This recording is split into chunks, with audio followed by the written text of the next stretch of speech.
a short break. But when we return, it's match 3. Omegha versus Flash Wolves. Icons 2022 continues right after this.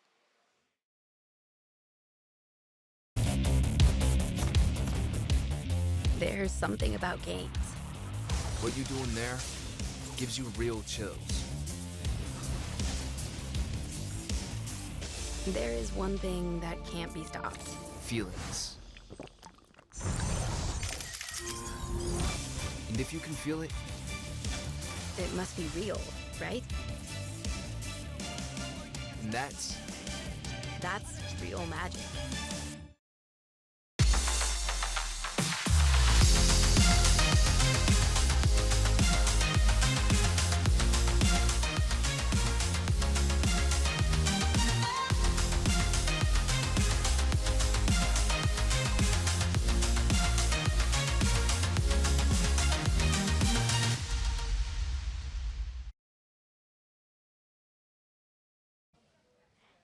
Hey guys, Mika Fabs here with Marky from RRQ. My boys, congratulations. Thank you. You guys have made it to the knockout stage. Now I have to ask, you guys have taken down Unsold Stuff Gaming, you guys have taken down Sengoku twice. How were you able to break the Japan playstyle?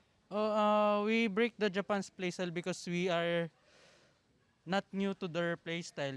Their playstyle is more like just farming, then wait for the objectives. And we know that playstyle well because in Philippines, WCS Philippines, some of our teams that we fought, they have the same playstyle, so we know what we will do. You know exactly what to do already. Yes. Now, of course, we see RRQ, a very, very energetic team. So can you let us know who usually starts that up? How do you guys get hyped? I think Helios always start the hype. Then we follow up. Then we will just sing. Then we will just dance or whatever we do because this is our first time going to Worlds and we just YOLO. You only live once, so we don't know when we will go here again. So we will just do what we will be happy for us. Then do our best in the game. Well, it seems to be working for you guys. Yes. And of course, the audience is loving it. Now, you have a very special skill that you've acquired Yes. here at Icons. You are now, Marky, the camera bender. Can you let us know how you're able to unlock this skill? What's the technique for connecting with the camera? I think I just meditate in the hotel. Oh. Then I use my spiritual prowess to move the camera. Then That's what you do, okay. then the camera is moving like what I do. We are one with each other. That's the secret. That's the Yes. secret. Do you have any tips on how, the audience out there maybe would like to connect with the camera also? What do no. they have to do? For me, I don't like giving these tips because I just want to be unique. Oh, okay. Yes, That's I the like secret. the only one. That's the secret for Marky. Okay, we won't share those tips. Maybe not yet. Maybe knockout stage will give us a little something. Who knows? Maybe Marky will spill his secret soon enough. But for now, back to the analyst desk. Marky right there with the best interview of the tournament. Best dance moves, best hype, and now the best interview of the tournament. Again, thank you, Mika, for that one. YOLO. I only live once. Just in case you didn't know, that means you only live once. It's now officially dead because it just got described for people that don't know. Marky's great. All right. Love it. RRQ, they're into the knockout stage. Our third match of the day has a unique wrinkle. It's Omegha versus Flash Wolves, and they had the same path to get here. Both of these teams took down Burium United in the group stage, but they both got 2-0'd by FPX. Yeah, well, you didn't have to put that in there. BRU already done. They already got sent packing. We don't need to be reminded of that. We love BRU here. We love BRU here. Stuart, go ahead. What are the keys to this one in your Yeah, for sure. opinion? I have to take a look at Flash Wolves. I think their flexibility now from what they showed yesterday with Bruce and now Locking coming back into the roster. You can see that Bruce going down into the bot side, Bruce going into mid lane as well. They have that flexibility. In the games yesterday, we saw Bruce on the Xayah, but then he also played the Camille and the Jace as well. Shows how strong this team can be, and that flexibility can really benefit them in drafts. Yeah, I'm piggybacking off of that as well. No diss to Baya. He did a great job for the situation he was put in. Yeah. But you see with Locking coming back in, the stability that this guy provides to the roster really allows players like Bruce, like Cookie to shine through. And you add on the fact that stylistic differences in both of these teams as well. Both of them want to try to play through their Dragon Lane, want to try to play through a marksman carry, right? If Aomin wants to try to play something like Vayne again, I do expect we just see Bruce go down to the Dragon Lane, play something like that Xayah together with Eason, two of the strongest players on Flash Wolves. Their laning prowess is unmatched, and I think that's going to be the difference maker for Flash Wolves. Yeah, for Omegha, Almine has been the carry, one of the few guys to pull out the vein and be like, hey, look, put it on me. I'm willing to go ahead and put the pressure on myself, put the mechanics on myself and get it done, as well as the team supporting him throughout. So I think those stylistic differences will be on full display, although it is Bruce kind of like playing all the different roles. So, you know, it's Bruce versus Almine, I mean, is the big one to talk about, because it just feels like there's going to be so much pressure on both those guys. Yeah, I mean, Bruce is the stylistic difference. He plays it all. In the series against BRU, he literally played Xayah Dragon Lane, and then he went on to play Camille mid lane. He does it all. He's the main carry of this team. He is the focal point. Adding on to that, it's going to be Cookie as someone to look out for. And if you look at a lot of the highlights from Omegha, they can also play execution-heavy team comp, something like the Ashe. I feel like that's going to be very cool to see against Flash Wolves as well. A team that traditionally plays a little bit slower, waits for mid to late game. Let's see if Omegha can exploit them there. Yeah, I think Bruce is got to be the main star. You know, like I said, I think it all comes down to draft as well. I think this is going to be one of the most interesting drafts, I think, in the entire tournament, because you have that flexibility that we've seen now from Bruce unlocking. You know, do they put Bruce down into the bot side and say, okay, Almine, you're the star of Omegha. I'm going to show you why I'm the star for Flash Wolves, and I'm going to be the one to come out on top. Or do they just put Locking down there and just say, okay, we're going to just leave this lane, it's going to be fine, and then Bruce is going to just style in the mid lane. Yeah, you touched on it earlier. I think Cookie's been a very solid secondary star here. Jax is what comes to mind here. Someone that can scale, make his own plays with the Counter-Strike, and then be something that you can rely on just in case the Bruce show gets a little bogged down, because it does feel like anytime a team has one win condition or a main win condition, it is always good to have that backup there. So we'll keep an eye on Cookie's play in the jungle for Flash Wolves. Prediction time. Who'd you guys pick here for this game?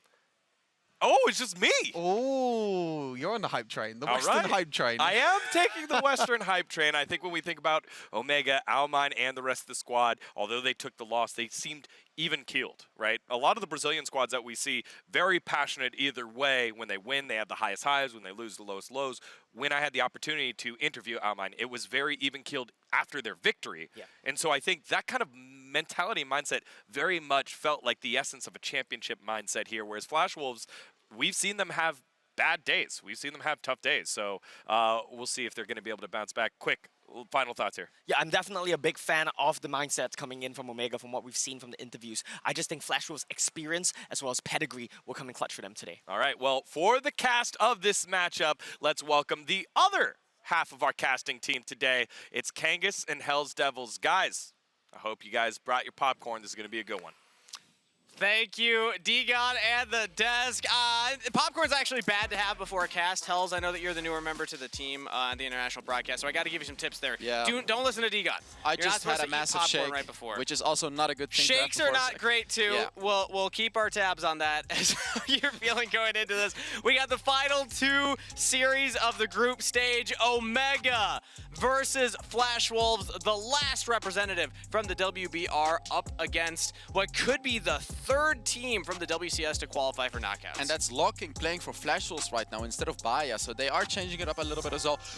Man, I want to talk about this. Flash Wolves bans the Veigar. This is a champion that Omegha picked and nearly beat FPX with Kangas. Exactly. I mean, they hinted at it on the desk. Like, draft is actually going to be incredibly exciting for this matchup in particular, mostly on the Omegha side. They play a lot of unique champions. Bruce as well over on the Flash Wolf side loves to play off-meta mid laners. So we'll have to wait and see what the strategies are coming in. But the Veigar was crucial in almost getting a win against FPX, the #1 seed from the WRL. And Omegha, Yeah, they didn't clutch it out, but still, they showed that they have what it takes to compete at this top level. Oh yeah, they showed as well like that they're really good at drafting because it's a bold pick, right? You're picking Veigar. They also picked Draven in that game, so they are showing like, hey, we want to pick anything, whatever it takes to win the draft and to win the game. They like to cover their bases. They like to have something that can win early, along with something that can scale. The Lucian, one of those things that will play for the early side. So very strong in those earlier levels. Yeah, and they do give away the Camille though, Kangas, and I feel that's a bit risky because we've seen what kind of a power pick Camille has been. Lee Sin is open, however, which Benignus, I assume, is going to be taking here because Lee Sin does very well into the Camille. The early game pressure, he actually goes for the Wukong instead.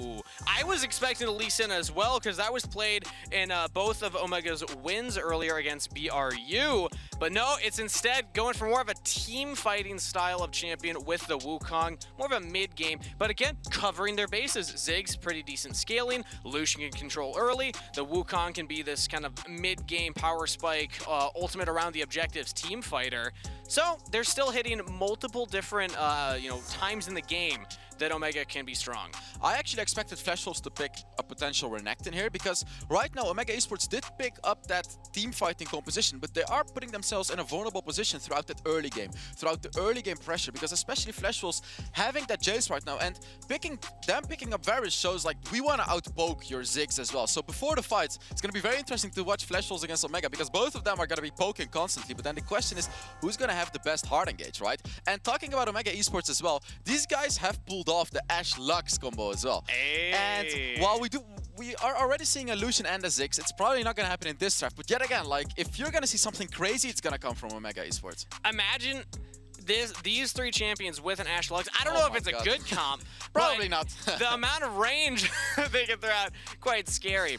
Interesting to note about Flashwolves because they had just played yesterday against BRU, 3-game series. That last game, such a grinder. BRU was opting for this late scaling Soraka, so Flashwolves showed multiple styles in that best of 3. The first game they played aggressive, they played for the early game, something we didn't necessarily expect Flashwolves to do based on what we've seen so far.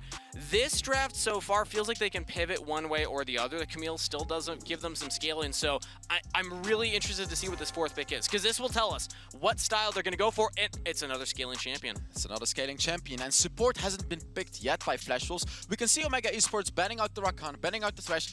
Alistar is still open, however, and I feel like when you ban away that Rakan, when you ban away the Thresh, there's still the Alistar, right? There's also still the Leona, but Alistar is such a strong champion that can still be picked by Flashwolves. So what are you going to do as Omegha Esports to counter out a potential Alistar that Easton is going to be playing? And that's an Ezreal for Aomine. We talked about it many, many times. He's pulled off the Draven already, and there is a special Ezreal too. The poke from both of these teams is going to be almost excessive at this point, and a Braum on top of it absorbing a lot of that range damage, plus the double melee, like the 2.5 melee when you factor in the Jace after he gets his initial combo off. Ooh, and that's a Gragas. Indeed, as Flashwolves, you cannot pick the Alistar anymore. Omegha Esports prepared themselves into the Alistar basically and forced Flashwolves to pick a Gragas. And in this draft right here, Gragas is hard because he is kind of the only thing that Eson could have picked if he wanted a diving champion, because Alistar cannot play into that composition, but Gragas is going to be struggling too. How does he manage to reach Aomine on that Ezreal? There's a lot of champions that the explosive cast theoretically will be outside the range of. Yeah. I will say, Lucian's a little more on the short range side. I feel like that's the target you're going to be looking at here. That's a good point. So even then, it's not like he's an easy target to go for. I am liking what Omegha have put together here, and I'm sure that the fans are also agreeing, because we got to talk about the fandom for the WBR. They have been insane so far at Icons, and this is their last chance of making it into the knockout stage. You know that they're sending their energy as we're getting ready for game number 1. We already have a few SCA teams in the knockout stage, and this is it, right? This is it for Brazil. This is your number 1 team. They have to make it. They have to beat out Flashwolves right now, get into that knockout stage, and then you have all the bragging rights, right? Brazil would have made it in the top 8, and that's a big thing. Right now, there's a big conversation, a big argument over who's the 3rd best region. Right. I mean, we have 4 WRL teams in knockouts. I think it's disputable. Undisputed. They're number 1. SCA with 2 teams already from the Number WCS. And from that point on, it could be Brazil, Korea, North America. This is Brazil's opportunity to prove we deserve a spot in the top 8 in the world. It's Game 1 on the Suits Rift. starting off with a Sapphire Crystal is already, I mean, you're not going to be applying a lot of pressure up against Bruce on the Jace when you're playing against that early game aggressive mid laner. I don't feel like you can get away starting off the game like this right now, and Selena's looking for some aggression already. Okay, takes a pretty rough trade there and even drops the control ward. So, getting the worst of 2 trades.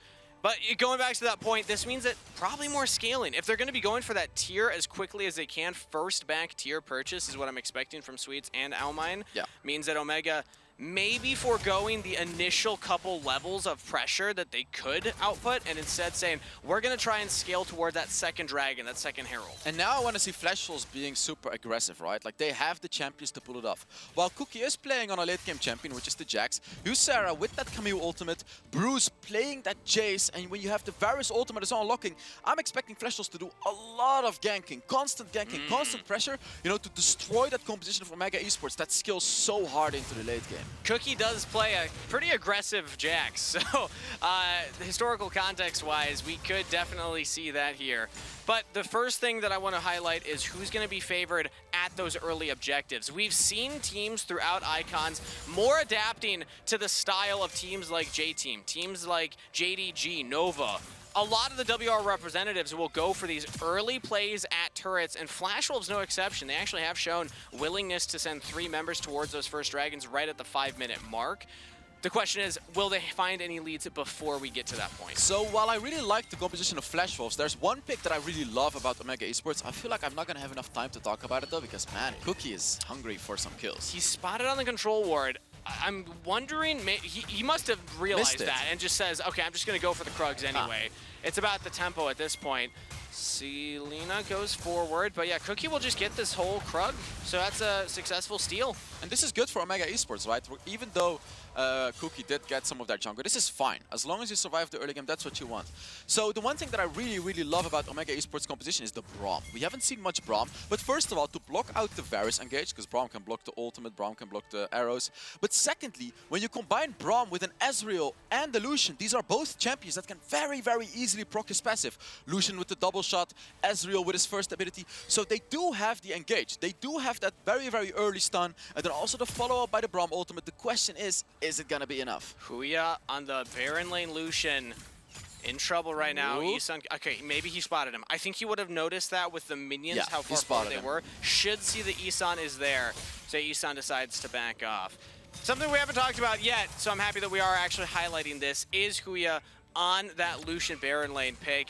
It means that there's just not a massive front line on the top half of the map here. The Wukong can try and be a front liner per se, but there's going to be a lot of work put in from Selena here. It's going to flash. In these fights, yeah, Bruce. Okay, he actually decides to go back in. Isan's nearby, Mega Inferno Bomb used, and Bruce flashes out of the pit. That was a very late flash. He should have flashed out a little earlier. Perhaps he was waiting to bait them into going a bit too far. Oh, that one was a bit close. Benigno's nearly got him out. Come on, you flash ult those Benignos. He didn't see him. That's his excuse. He did not see him. Yeah, but still. Oh yeah, and Ysera just staring each other down as the supports are nearby. Yusan's almost level 5. Selena will show on the wave and just helps Huya push it out and actually hits level 5 off of that. I was worried for a second thinking if they slow push it, Isan could look for an engage. And Flashwolves has the better composition to catch out the enemy Baron laner because they do have that Hextech ultimatum on Ysera. It's a very important tool to catch out someone. So Huya has to be very careful with that because it doesn't matter how mobile you are. When you're within the Hextech ultimatum, the walls are just going to stop you and you're going to get killed. Taking a look at item breakpoints. Oh, look at Flashwolves. Look at Flashwolves. Oh, okay. What? Oh no, Huya does not realize this is coming. Oh, he pushed him out of it. Pushes him closer to the wall. Oh no! Huya using both summoner spells. Now Colleen as well. Trying to poke down Isan. Beninga's coming. Selena coming. Oh, that was horrible. They get out. Isan just saved Huya right there. He just saved him. He pushed him out of the Jack stun. And this is a crucial moment, right at the 4-minute mark. Oh! Isan's back is stopped at the last seconds. First blood to the Lucian. Oh, this is tragic for Flashwolves. They should have been the ones with the first blood. Oh, that could have killed him. That could have potentially killed him. But that's the first blood for Omegha Esports instead of Flashwolves. They should have gotten that one. And they were behind in gold up to that point just based on the farm that had been happening around the map. Really good news for the WBR. And okay. every single one has an item right now, which is gonna make a fair fight. But the question is actually, are the items of Omegha good enough for this that? is really good for Lucian. Lucian loves this lane against the Jace. And this is why we see so many Lucian picks, right? Lucian wins pretty much every single 1v1 on the side lane, especially with the Hullbreaker. And it seems like Omegha Esports is trying to start off this Rift Herald. The thing is, though, they have two very weak early game items. It's the Manamune and the Archangel Staff. But Flash Wolves aren't contesting. They're instead gonna trade. Okay. We're maybe looking for a steal there. If the eye was open, that would have gone over to Locking. But it's just a trade. Herald for the Dragon. Can Omegha turn this into that first turret? And this is fine for Omegha Esports, right? They're fine shaking hands, they're fine scaling into that late game. However, you are giving a Dragon over to Fleshels, who does still have Cookie on the Jax, but it's okay, right? Like, you just don't want to force a fight when you have champions that are pretty weak in the early game. And wow, that's an Ezreal ultimate just to push the wave. Yeah, using it to try and get extra plates for themselves. I had been mentioning at the 4.5 minute mark, this is what teams like Nova will do all the time. Go for a 4-minute to 5-minute 3-champ on one side of the map push on a turret. Omegha didn't get the push, instead they got the pick onto Isan, so that's still gold in their pocket, and no turrets have fallen yet, but we see a really heavy priority from the teams that have already qualified for the knockouts on getting as early of turrets as possible. And Cookie is sitting on the Dragon right now, and Omegha Esports is sitting on the Rift Herald. They're gonna be looking for the first turret, right? And what turret is the best one to get? It's the mid lane turret, and Bruce is trying to fight Huya, but Huya's playing the Lucian, he can deal with it. Lucian should win this matchup most of the time. Locking. Oh, Locking. By the Winter's Bite, knocked up with a Cyclone. And again, Isan's explosive cast, not enough. Does not save the AD carry, but Bruce with a flank now. This could be rough for Omegha. Beningus goes to the Gromp as Selena dies, and Beningus, no escape path. 2 kills picked up for Flash Wolves. Mid turret is done, however. Suits, meanwhile, was taking that mid lane turret, finished off his Seraph's Embrace. I like this from Omegha Esports. They are able to get through this early game stage. They've only given away a Dragon, they're playing it safe, they're scaling into the late game. Whew, they may just win this game if they keep playing like this. It's only 1,000 gold lead as of right now, but still no turrets have been taken. If they can get that first turret. They got the mid lane turret with the Herald. Oh, yeah, you're right, yeah. Yeah. They're able to apply the pressure. They got that mid lane turret, which is very important for the composition because Omegha does have Suits on the Ziggs, who is a very good champion to constantly push out waves and not allow Flash Wolves to get the mid lane turret. And with, again, focusing on those items, they're hitting these breakpoints here where the tiers are fully stacked. They have Muramana, upgrades. Seraph's Embrace, it's all done right now. And they've done a good job of stopping the split push Hullbreaker in the Jace with their own Hullbreaker champion in the Lucian. 25% win rate right now. I have to keep bringing it up because it was so heavily prioritized in play-ins. Huya's doing a good job on it though. He's playing it correctly, and Omegha Esports is looking for Isan right here. Yeah, Isan's been out of position a couple of times already this game and takes half of his health bar in really no trade at all. He's just picked up free for Omegha, so that pushes off the dive potential. Yeah, yet again, you can clearly see it. Omegha Esports is just playing it safe, even using an Ezreal ultimate just to push out those waves. Just delay the game, push out those waves, leave Huya on the side lane because he should never really lose a 1v1 since he has that Hullbreaker. And interestingly, it's Bruce on a Hullbreaker. Ysera is just going for the Divine Sunderer full damage. So it's going to be a lane swap. Bruce, I assume Bruce is going to be swapped and going to be put up against Huya because he should be the only one able to deal with Huya because he has a Hullbreaker as well. Interestingly enough, what we've been noticing with Camille players, okay, I'll get back to that as Huya. Oh! That is the right combo, Isan. Pulls Huya back, but Hullbreaker might just keep him alive regardless. Might trade back on Isan, survives, doesn't trade a kill, but that's all you needed to do. And that's the Hullbreaker. That's the Hullbreaker. This is what I mean. Huya is not gonna die. It doesn't matter. You don't have that true damage yet on Camille. He's only level 10, so he's not gonna be dealing 100% true damage. So you're not gonna be able to shred right through that Hullbreaker. Very, very well played by Huya. He got all of the abilities out from Flash Wolves, and the next objective is spawning as well. The big trade there, it's the summoner spells from Huya for 2 ultimates on Flash Wolves. Flash Wolves will have both ultimates up quicker. Maybe that gives them an advantage at this potential Herald fight as we see both teams, they're kind of grouping around this one. But Omegha also doesn't have a lot of ultimates. Unfortunately, Suits does not have his ultimate, Huya does not have his ultimate, and Aomai neither, but you can see that poking from Suits. He's already dealing a lot of damage. Yeah, this Ziggs being a menace right now, and you factor in the Ezreal on top, hasn't landed a Mystic shot yet. Boom! Boom, there we go. That's one onto Isan. And even Selena blocking the arrows from Locking. Huya doesn't have those summoner spells like we've been saying. The stasis keeps him alive, though. Ooh. That was close. He could have just died right there, but using the stasis, using his ultimate just to push away Flash Wolves. I like this from Omegha Esports. They're rushing it down, but Flash Wolves, are they gonna allow it? They're throwing out all their poke. Yeah, True Shot Barrage plus the Ziggs bombs. It actually scares Flash Wolves away from contesting. Yeah, Omegha Esports playing that composition so well, literally just scaring away Flash Wolves from engaging. And that's another Rift Herald going over to Omegha Esports. And the question is it gonna be the Dragon as well? Yeah, if they can get the Dragon, I think it's all right. Huya's trying to stop the push because Flash Wolves stuck around. But They said, we'll give you the Herald, we'll take the turret, but now they send 3 people up to this turret. I don't think Huya can stop this, but the Mega Inferno Bomb will slow them down. They don't have a wave anymore. Very, very well played by Omegha Esports. Oh, they have a wave now. Not gonna be a turret. Okay, They're gonna Suits defend is this. here. Yeah, they got no, it. it's gone. Yeah. It goes way too fast to these Divine Sunderers. I actually really like this from Flash Wolves, sticking in the lane, saying, okay, you get a Herald, as we like to call them, the WCK Heralds, where it goes into the turret and doesn't take it down. Yeah. And they trade up in turrets for themselves, so Flash Wolves actually come out majorly ahead here. And Omegha Esports, indeed, as you said, not even getting that Selena, turret. you're and way too far boom! forward. Does not have the backup of Almine, okay. Man, Omegha Esports doesn't even have that Rift Herald. I'm not sure why they used it in the bot lane. Right? They did get the Dragon, sure. But indeed, Flash Wolves taking a lot for it. And who? Ysera? As XX Ultimatum throws it into the stasis, but the stasis a little mistimed. Oh, Almine actually goes forward. Beningus now realizing, okay, I don't actually have a lot of backup here. It's just Almine who's really low in the health bar. Flashes to safety, but this should be another turret for Flash Wolves. Flash Wolves taking turret after turret. Flash Wolves just accelerating their lead at this point. And even though you give away Dragon, this is how you compensate for it, Kangas. Flash Wolves doing a phenomenal job being all over the map. They've already taken 3 turrets, and Omegha Esports has only taken 1 turret, and they had 2 Rift Heralds to do that. I love how Flash Wolves are allocating Cookie and Ysera. These double Divine Sunderers. Yeah, we think about Hullbreaker as this, oh, you split push in the side lane, you take turrets quickly. Divine Sunderer, as just a singular champion, can actually help you take turrets way faster. That proc can take down almost an entire plate if you're Camille using your Precision Protocol, or if you're the Jax using the Strike as well.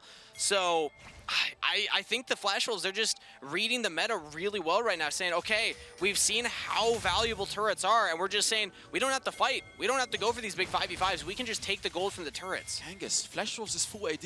Aomine just built an Iceborne Gauntlet on that Ezreal. Oh. That is gonna skill really well into the late game. Okay, but can Beningus survive? I don't know if he's got enough armor right now. He barely goes down as the rest of Omegha now trying to trade one back, but Flash Wolves, they get away with the kill.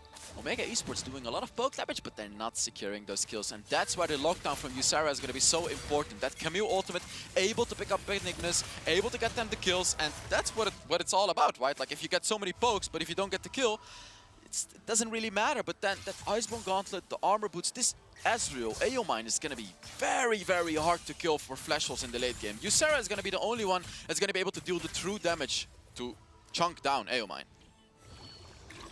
We'll have to wait and see, again, how much the armor actually plays into effect, because if you have a fast game from this point, it might not matter. That's a You Lich won't have Bane Ziggs, time by the way. to He's get going all for of Lich that. Bane. Ooh, so extra turret taking capabilities. Omegha, it's interesting how this is a team from a region, from the teams that we've seen so far, we expect high-tempo gameplay, very fast styles. They're opting for a much slower style, this poke style, but like you had just said, they're not actually landing enough poke. They're getting engaged on too quickly. They don't set up correctly to get these low health bars and then go in with Beningus. In that last instance, it was Beningus getting caught out before the poke could land. But the poke is gonna increase the later we get into the game, right? Aomine is not gonna be dealing quite as much damage because he did go for the tankier approach, but then you have Suits on that Ziggs. He already has the Rabbit on that cap, the Surf's Embrace. That's gonna be a lot of damage. And especially when he reaches level 13, his ultimate, boom, is gonna hurt a lot. I already did about 1/4 of Locking's health right there. So watch for the scaling of Omegha. Not something I necessarily expected to hear, but also watch for these picks. Bruce Chain CC'd. Goes into the stasis. Now Locking stuck around thinking, okay, I'm safe because they're on the mid laner. But now everybody's right on to the AD carry. Locking's down, Bruce down, maybe Cookie, and he's not going to trade it back. Isan with an engage, and Cookie's just untouched. Full health right now on this Jax, but there we go. Poke from Almin finally landing. And there we can see the damage ramping up from Omegha Esports, right? Like, this is the way that they could win this game. And Ysera, that was a big poke, Angus. Yeah, those precision protocol strikes from Ysera are quite lethal. Also going towards a hole breaker as a third item, something we have seen Camille's doing so far at Icon. So eventually we'll match that scaling in the side lane. But then you're gonna have Suits on that Ziggs, who's probably constantly gonna be ulting the side lanes as well. He can cancel out that hole breaker, right? Like, that's why you have the Ziggs. There's the Lich Bane picked up for Ziggs. So about the Lich Bane on Ziggs, you're gonna be more focused on your next basic attack as well after poking. You're gonna do so much damage if an enemy is close to you. Cookie just picked up the Death Stance. This doesn't help him at all against the Ziggs. So I kinda like this approach because Cookie is gonna be diving in, and then as a Ziggs, you're gonna be able to do so much upfront damage to him. Watch for Suits. Level 14 Can Suits carry in these fights? Because like you've been saying, this Ziggs damage is coming online. 3 items as we have the dragon spawning. That will be Elder Dragon here.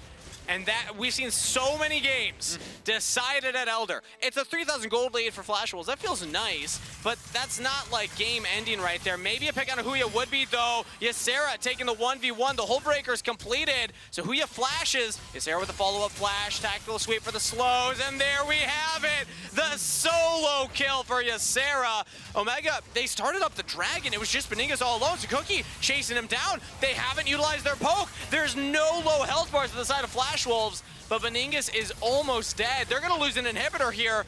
They gotta force something, I guess. They get nothing. Ysera is just ending the game. Meanwhile, this is horrible for Omegha Esports. They lost Huya. He still won a 27-second death timer. And Flash Wolves with a good engage. And Flash Wolves with the 1 versus 1 win as well. So well played from Flash Wolves in that instance. They say, okay, we're going to win the 1v1 in the side lane because Hull Breaker's completed on the Camille. There's not much Illusion can do to stop that.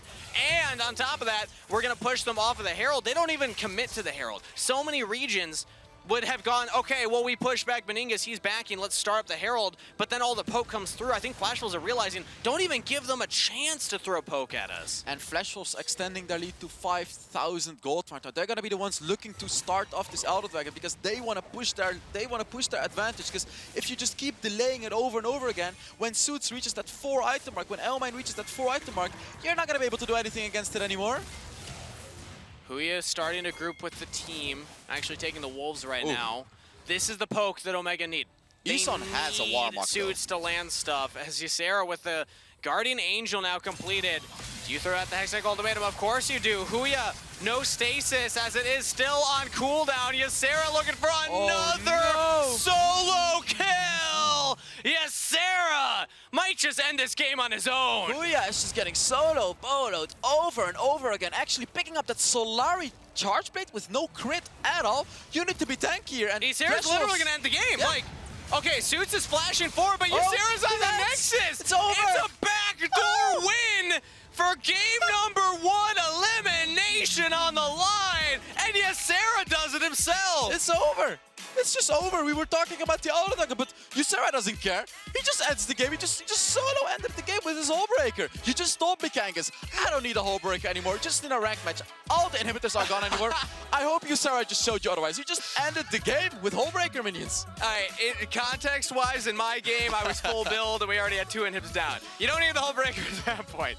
But Ysera, this is the danger of the late game Camille. This is why a lot of players say, no, I'm going to build things you know, like the Divine Sunder into Death Stance or Divine Sunder into like Blade of the Ruin King even I've seen.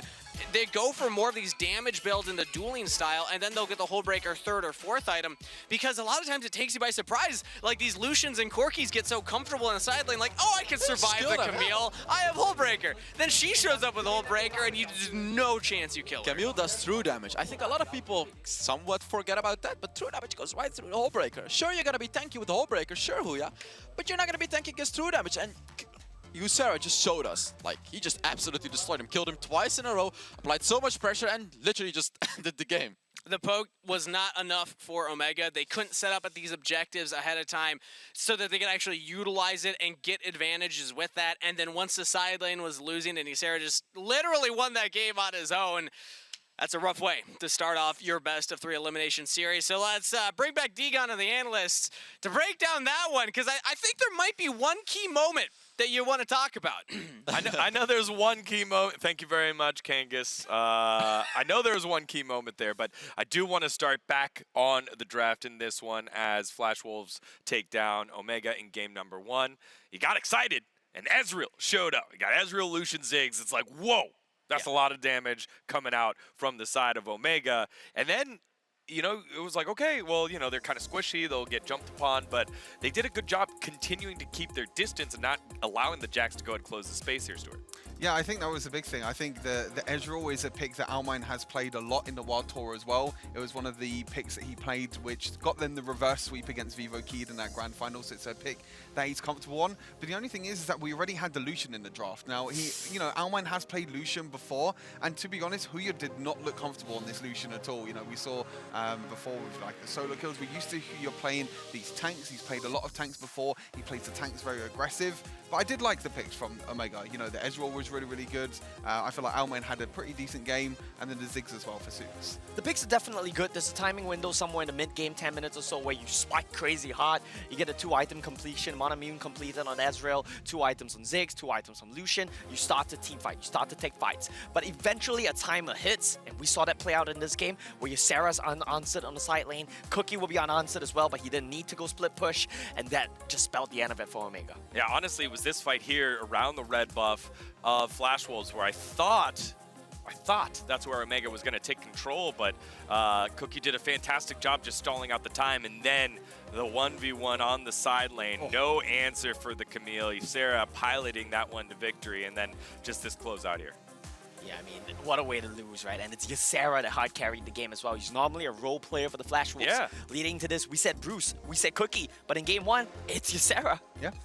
He shows that he can carry as well, and I think was with that Camille, it was as soon as he got the Hull Breaker, he went for the Divine Thunderblade Rune King, which he struggled a little bit because Lucian went for the Hull Breaker first item.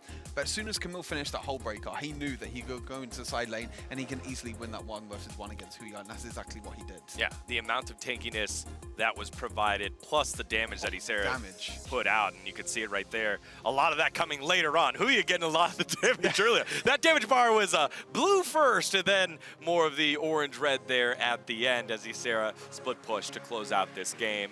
Yeah, I mean, a surprise hero for this Flash Wolves squad that looks like they are continuing to evolve here and figure out who they are and how they want to play the game. Again, Locking coming back on in, Baya now back on the substitute role, Bruce swapping around and showing that Ysera can carry on the top side of the map. Yeah, and honestly, not to knock Huya, but I kind of feel like Ysera's not really the player who should be carrying a game as well. Normally, even when he plays Camille in the WCS, his job is simple.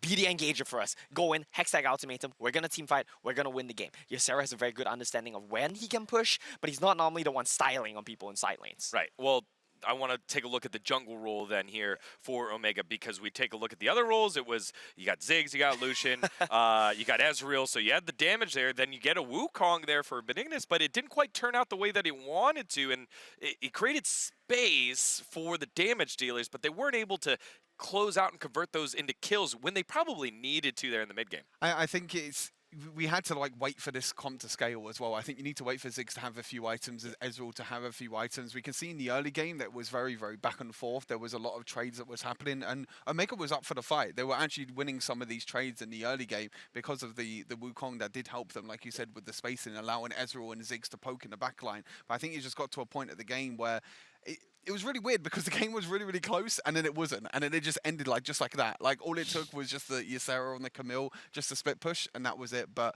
I think in terms of the overall team comp, in terms of the team fights in the early game, it went pretty well for Omegha. I feel like they put up a really good fight. I feel like we're constantly seeing these teams decide, hey, do we want a five-man, meat shield and protect our damage dealers? Do we want to opt into this 1-4? And then a couple teams have been doing the 1-3-1, but mostly it's this, all right, we don't feel as comfortable here on the 5v5. Let's see how they play the macro here, and I think that's what Flash Wolves did from a strategic standpoint, and caught Omegha kind of not ready for that because it's like, all right, we're doing this scaling. All right, we're scaled. Let's 5v5. Oh, what do we do with this now? And honestly, that's exactly where Flash Wolves should be hitting. The good part about this team is the experience that they have. Years and years playing professionally on League of Legends PC for most of these guys now on high-level teams at that. If you want to take down Omegha, you want to play to your strong suit, it's a very good call from Flash Wolves to do So this. Omegha comes out with this aggressive draft, right? And it's not like we've seen a lot of this before with multiple damage dealers in the forms of marksmen or squishies, Ziggs. But what do you want to see from them now? Because that's the style like I wanted to see them play. It just felt like they got caught with the rug pulled under them. I think put Huyo on a tank. I think put him back on a tank. I think that's the main thing. That's what's found them the success before. We saw as well, you know, a few games ago with, you know, he was going in 1 versus 4 with these crazy Garen plays. You know, the Shen is another one of his picks as well that he's very, very comfortable with. If you want to prioritize that Lucian, put it in the hands of Almine. Almine has shown that he can play the Lucian. He can play the carry Lucian. I feel like they just went for the Ezreal because they wanted to go for this double poke comp, but then you just had a Lucian who was like, okay, Huya, you take the Lucian, you try and do your best. But the problem is that I don't feel like he's as comfortable on the Lucian as he is on the tanks. And a name that we haven't said this whole time here, Suits, who got to play one of those damage dealers as well in the form of Ziggs. And I felt like it was, you know, an anonymous performance here by him where you got to be standing out with the damage. You got to be able to close that one out. My man locking with the 2-0 flashing on stage as well. I completely agree with that, right? I feel like, yes, there are some adaptations that Omegha can and have to make here. I feel like you guys raised really good points. Their draft was difficult to execute. Put Huya on a tank. And at the end of the day, if you're playing a poke comp, there's always the eternal truths about poke comps. You can't fall behind. You have to constantly pressure your lead. And against like a team like Flash Wolves, it's so difficult to go do that. I feel like it's the basics. I feel like some of the items in the game as well were very like situational. Oh, yeah, very, right. very Stuart comfortable, was Don't say freaking out in the back, situational, y'all. You don't realize how much okay, Stuart was freaking out. they were bad. Yeah, there we go. All right, that's giving you the leeway. Okay, so like Ziggs with the Lich Bane, it doesn't really make sense. With Ziggs, you want to stay on the back line. You never really want to get into auto attack range anyway, especially when you're against the likes of, you know, Camille, Jax. Exactly. It's like you never want to walk up and get into auto attack range anyway to get the auto attacks. Then you had like Huya building Solari Charge Blade when he didn't have any crit at all. He went for Hullbreaker, Black Cleaver, and then Solari Charge Blade, which Solari Charge Blade scales with crit and does better with crit. You had the Iceborne Gauntlet, which I kind of liked in the hands of Almine because he was against pretty much like full AD comp and it wasn't that bad. But if you want to be the carry, if you want to do more damage, then the Trinity Force is a go-to for me on the Ezreal. You know, you get the more attack speed, you get the more damage as well, and it's less about the survivability. Yeah, but you get the damage from the Lich Bane. You know, boom, one auto attack, a little bit more. I did 10% more damage. Oh, I'm stunned by Jax. Oh, I'm dead. Yeah, that's how that plays out.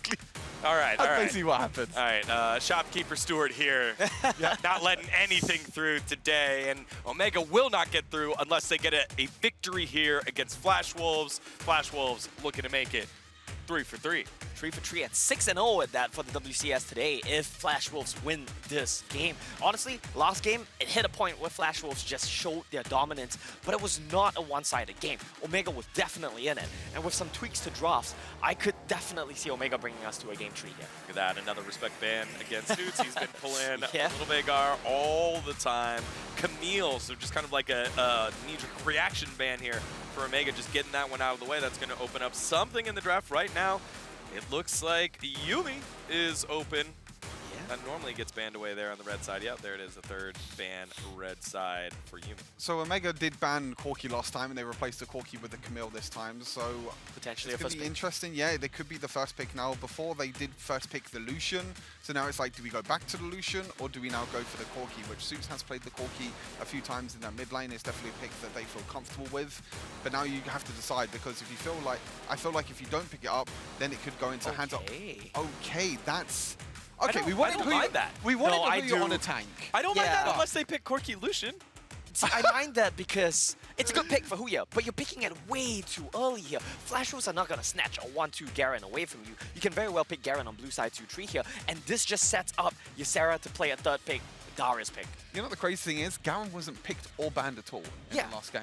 From not prioritizing the champ to over-prioritizing the champ. Yeah, it's like, why do you prioritize when you know that Flash Wolves are not going to prioritize it anyway? Honestly, and now you go give 6 like Pocky 2, here. Yeah, you just get 2 power picks now on the side of Flash Wolves. And I don't think, yes, you want who you're on a tank, but as you said, I don't think you need to prioritize it this early. You know, the Corki's open, the Lucian's open, you know, Riven, any champions, Wukong as well, the Ziggs is open. There's so many other power picks that I would put above the Garen, and now you're just giving Flash Wolves a Ziggs, which can go in the They hands probably of take Locking, Jax, though. Okay. and then you just take the Lucian. Yeah, you just get 2 really strong power picks now. And keep in mind with Bruce's ability to flex between mid and Dragon Lane as well, Locking could definitely go mid with the 6 here. Yeah. They'll pick the optimal matchup here, and Lee Sin. Okay, Lee this Sin is good. Ash. Hey. Okay. Listen, you know what? Forget your power picks. We don't care what you're saying on Yeah. the analyst test. We're just going to pick whatever we want. Here's Lee Sin and the Ash, and Ash getting another appearance here on day number 10. And this is, it's a bit of an odd draft, right? But if you look at what Omegha has won with, what they have success with, these 3 picks are definitely it. Yep, who you're on the Garen, you're gonna have Benignus on the Lee Sin with that early aggression, and then it's probably gonna be Almine on the Ash. You know, we've seen that Brazil loves the Ash, Brazil region loves the Ash. All about getting the picks with the Enchanted Crystal Arrow, and then the follow-up afterwards as well. Wouldn't be surprised if Flash Wolves maybe ban away the Lux, because that has been a combo we've already seen today. Which, there you go, been banned away. They don't want that combo of what we've seen already today.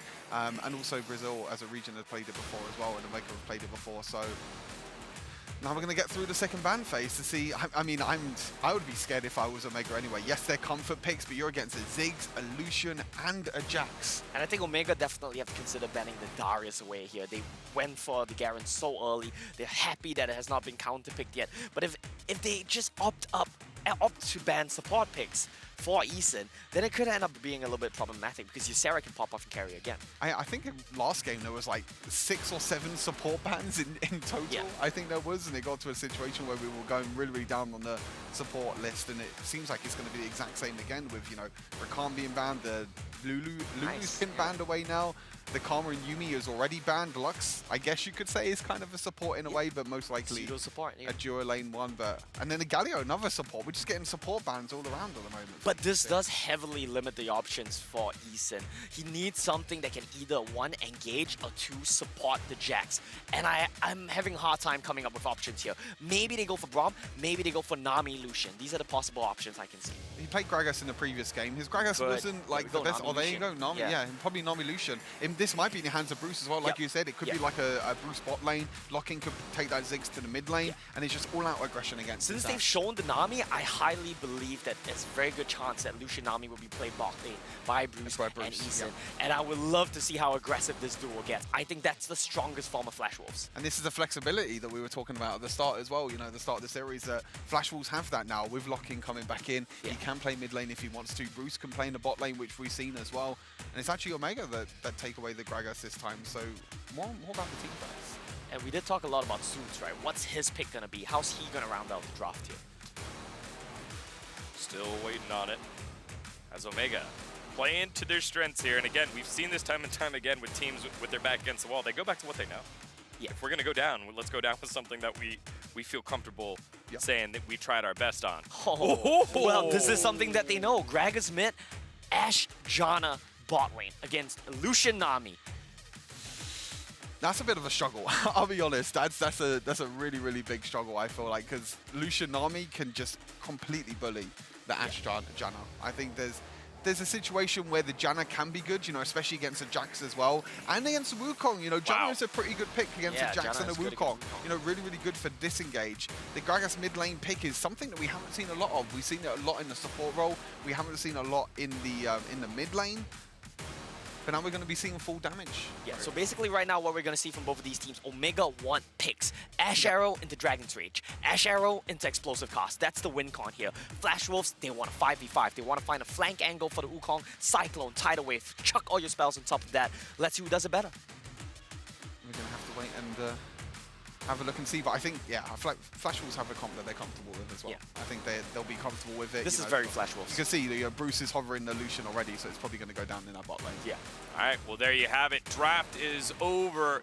Vaila time here for Omegha. Time for them to go for it, because if they do not, they'll be out of the tournament. Flash Wolves trying to book their ticket on in. Let's send it back on over to the casters. Thank you, D-Gun. The last hope of Brazil. Omegha will need to string together 2 wins here, and like Degon had said on the desk, going back to comfort, going back to champions that we've seen them pilot in the past. The Janna had been played with the Vayne last time we saw it. What are your thoughts of Janna with Ashe? Yeah, that's what I was gonna say. You know, Janna with a Vayne, it's so good because you're buffing the AD, but this time you're picking it with an Ashe. You know, sure, Ashe can deal damage, but it's not as much of a hyper carry as the Vayne is. So the question is it gonna be enough?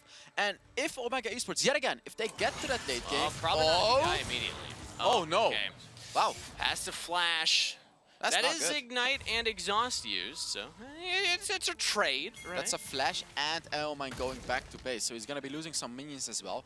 I like the Gragas mid lane though, because this is one champion that can deal with the Ziggs. Like, boom, there you see it, right? You just use your first ability, you can deal with him, you can all in the Ziggs, and especially when you have Elmine on that Ashe as well, he can ult the Ziggs, and then Suits should be able to one-shot him. Yeah, when you're full AP, they have a lot of setup for pick potential. On top of that, you have the Lee Sin. And I think it's just so funny after game number 1, who he is just immediately blue 1, you're on Garen duty.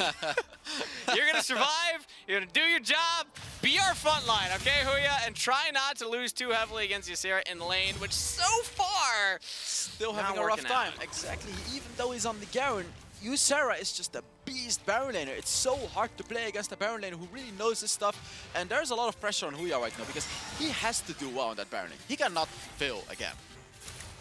Beningus is on the bottom half of the map here on the Krugs. I don't believe he was spotted by Flash Wolves there. He was not spotted, no. So He can go for a gank right here. Bruce! Ooh. Cookie's coming down. All right, Oh, no. Cookie sees him. Cookie will know that Beningus is there. Beningus just almost gets the whole camp now. They're going for a dive onto 3 members of Omegha.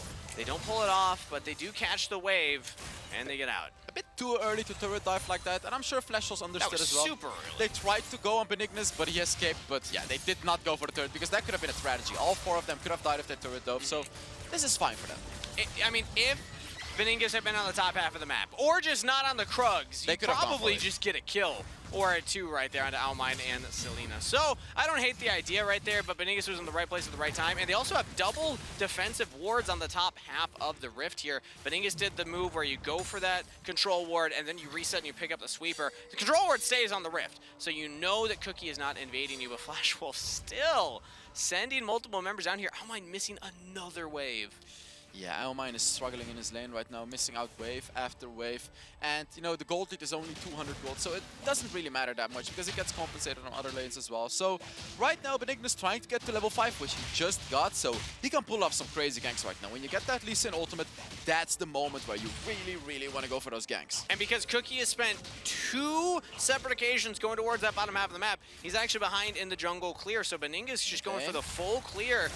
Now can look to make something happen. We're in the mid lane here. Suits also has explosive cast, so locking, playing back. As we see Bruce and Isan trying their best to utilize the strength of the Lucian Nami. Yeah, locking is not falling for it. He knows there is a Lee Sin. He sees him with that control ward, and you can see him. Like, he just told him, hey, I can see you. Get out of my jungle. It's funny that there's like double control wards placed on both sides of the top half of the Rift. Really, really good Both for of these Flash Wolves. teams are like, all right, we're going to spot any invades, any shenanigans that are happening. Yeah, both teams have those control wards, and especially Flash Wolves, they actually have 2 control wards even. So whenever Benignus goes in that jungle, whenever Benignus tries to gank Ysera, Flash Wolves is gonna know. Slower game states have favored Omegha occasionally in the past when they've had things like the Vayne, Janna, things like the Veigar, but Veigar has been banned against them now in this series. And this isn't necessarily a composition that I look at and I say, oh, they win the late game scaling. I think that as these objectives are coming up, Omegha need to look to try and trade up at one of them. A lot of teams have shown the ability. Oftentimes in regions, they'll say, oh, you get Herald, we'll get Dragon, we'll reset and back. No, stick around and get something else on the Rift. Go for an invade, go for a turret. I want Omegha to make plays happen early. And talking about late game, Omegha is just going for full late game items yet again. I mean, look at that Ashe build, that's a Mana Immune, and look at the Gragas build, that's a Rod of Ages, and even Benignus, that's an Ashe ultimate, which just got dodged. All right. But that's even Benignus going for a Black Cleaver first on Lee Sin. No lethality, no early game, just pure late game. And look at this! Knock up onto Selena with the bubble, gets flash, heal, And this is almost a turret falling at 4.5 minutes, not because of a jungler coming down and pushing it, but just straight up because the Lucian passive plus the Nami extra damage on hit, so good at taking turrets fast. And the vision game from Flash Wolves is so good as well. They constantly see Benignus coming, and here you can see them. They're not gonna give him this Rift Scuttler. Oh! Dragon's Rage defensively will not set up now for this Dragon. It's just spawning here, and he's just hanging around. He knows he can get out safely. That's a Lee Sin ultimate out already, which is such an important ability during those team fights. Interesting, the Flash Wolves didn't just hard force the Dragon. They had 3 people there. You know Benignus doesn't have the ultimate anymore. I feel like they could have just gone for it, but instead they reset, and now they're back on the Dragon. So this is actually a window that Omegha can get something on the Rift. Yeah, Omegha is going to be going for a Rift Herald, and yet again Flash Wolves is going to shake hands. Flash Wolves has the Jax, so they're totally fine with this, right? They're going to get that Mountain Dragon, they're going to get that shielding, which They'll skills get the very turret well into the bot late lane. game. And indeed, they'll get the turret in the bot lane. So yet again, this is Flash Wolves. Sure, you give away the Rift Herald, but you're getting a turret, and you're getting an important late game scaling objective. Suits trying to look for the steal, doesn't get it, but yeah, Bruce pushes out the bot lane. That's the big thing. You never trade the objective for the objective. You try and trade up and get something additional, and the work that Bruce and Isan have put into the bot turret paying off now. And when you have locking in the mid lane as well, that's one champion that can defend against the Rift Herald. So yet again, as Omegha Esports, you're going to be trying to take that mid lane turret, but how are you going to do that against locking? This is a Ziggs. He's constantly going to be pushing out those waves. And this is not a Hillbreaker Lucian that will transition into a side lane later on. This is a crit Lucian. This is a Lucian that is looking to team fight with the Nami and burst people down. Bruce, we have seen as a carry for Flash Wolves, and he is set up to carry this game. And that's no hole breaker at all, actually, from Flash Wolves, which is very interesting because Huya is going to be split pushing with that hole breaker. And how do you deal with that? A Garen with a hole breaker is going to be so tanky, it's going to be so hard to deal with. So the question is Ysera going to be building a hole breaker later on? Is Cookie going to do it? Is Bruce going to do it? Is anyone going to be getting a hole breaker to counter it? I don't think so, Genghis. I don't think Flash Wolves need to. I think if they just have indexed into this team fight with 80 damage from Lucian, AP damage from Ziggs, Jax can scale up. He doesn't even have to necessarily be in this fight. They can just go for 3 champ skirmishes here. Oh, Isan hit by the arrow! Those are the setups that Omegha needs to find in this game. This is it, exactly. 7 minutes into the game, finally a kill from Omegha Esports. Benignus is looking for more. Yeah, he wants to get on to Bruce. Sonic Wave missing, drops the Herald though. So Bruce is that even gonna get the turret? Shouldn't save this turret. Cookie might help, especially locking. Yeah, they throw out the explosive or the Mega Inferno Bomb. And that's a flash out of Omegha Suits as well. So Omegha, they don't get the turret. Yet again, Omegha just not able to punish Flash Wolves with those Rift Heralds. They're not getting the turrets. And they still want this. They're gonna go low health bars. That's 4 people from Flash Wolves defending though. Yeah, it's not looking likely. And Bruce actually fancies a fight here. Has Isan over the wall. But turret committed for the side of Omegha. Flash Wolves are looking for a pick. They forgot about the wave, so Omegha, they stick to it and they get their turret. They got that top lane turret. Very, very nice pick, but that... Oh, another one! What was that? That was a curved arrow if ever I've seen one. Ysera uses the clone to get the safety. Cyclone popped as well. The rest of Flash Wolves joining in to push off Omegha. That was a weird hitbox from Elmine. It's a bit hard to kill Ysera though, since he is playing that Wukong, who is a tank, and he has that clone, of course. But that's where you have to use that third ability of Ashe, right? This is like the disgusting little ability that can reveal Ysera when he uses his clone. So I want to see it timed correctly right after the ultimate. When you go for that Wukong, use that third ability of Ashe, get that true sight, and you know, you're not going to get distracted by that clone anymore. Maybe a little misplay. Omegha potentially could have gotten the kill onto Ysera. That's what they're looking for right now. They've gotten first blood 2 games in a row now, and they're, you know, it gets some gold in their pocket, but that's not how you win a game. You still need to find something else after that kill. And that's 2 QSSs already from Flash Wolves. I'm loving this. We're playing Duck Hunt right now, throwing out these long-range sniper shots, trying to pick off anybody jumping out of their bushes. Doesn't get a kill this time, but Almine is just using this on cooldown. So Bruce and Locking do have the Quicksilver enchant, which allows them to escape from that ultimate from Eoman, which is a very, very good pickup, because essentially they would die every single time they get caught. They are not a Wukong. They are not the type of champion that can escape. So the one target that still can never escape is going to be Isan. So I'm expecting Eoman to try to curve those arrows to pick up that Nami. Kill the Nami, even Bruce, you can maybe burst down if you have the follow-up with Suits, like we were saying. He has the QSS, though. Oh, okay, fair enough. Rod of Ages should be stacked now, so I expect Suits to go for just straight up AP after this one, as we see a little bit of a stutter, but Herald started up now. Flash Wolves positioning for this. Omegha, they're going to be approaching. They're not quite here yet, but Huya can frontline here. But oh, Almine gets picked off in the side. Mega Inferno Bomb and a flash from Ysera secures the kill onto the Ashe. And now everybody else from Flash Wolves. Do they take the fight or do they go for the Herald? Not stolen from Omegha. Ooh, That's a kill close one. and an objective to Flash Wolves. Ysera yet again showing why he is one of the best Baronators in the world. Perfect engage. Just casually catching out Elmine in that backline. It's crazy how he is allowed to dive like that, while Omegha Esports doesn't even realize it, and Elmine is dead before we could even blink our eyes. It was Omegha with a sloppy position to approach the Herald. If you're going for an approach like that, I know that everyone's just trying to get there as fast as you can, but if you're a carry, you can't face check bushes against this kind of composition. You have to wait for your front line to get there. Almine gets a little impatient and punished for it. And now Flash Wolves with the Herald. Where do they drop it next? Dragon spawning. They could use this as a distraction so that they can guarantee their second dragon. And that's what I am expecting, a distraction, right? They do have the Ziggs as well, so they can also this choose is to gross. poke. Oh. All 5 members in a death brush. All 5 members, and there we go! Ashe arrow lands, Cookie gets over the wall, Ysera uses the clone early, and now Beningus, he's trying to look for a Dragon's Rage. Can he get in there and be the re-engage? This is huge from the Janna ult. It's not going to dissuade an engage from Flash Wolves, but it keeps everybody topped off. Ooh, that's important for Omegha Esports because they're taking constant poking right now, and Ashe ultimate is going to be up soon, Kangas. It's going to be up in like 10 seconds. It's on a very short cooldown. I'm watching Ysera though, because this Wukong does have ultimate as well. Cyclone could be the game changer here. Watch this Wukong. Look at the flank right now, just fully commits onto Selena. Instantly pushed away. Flash out of Janna.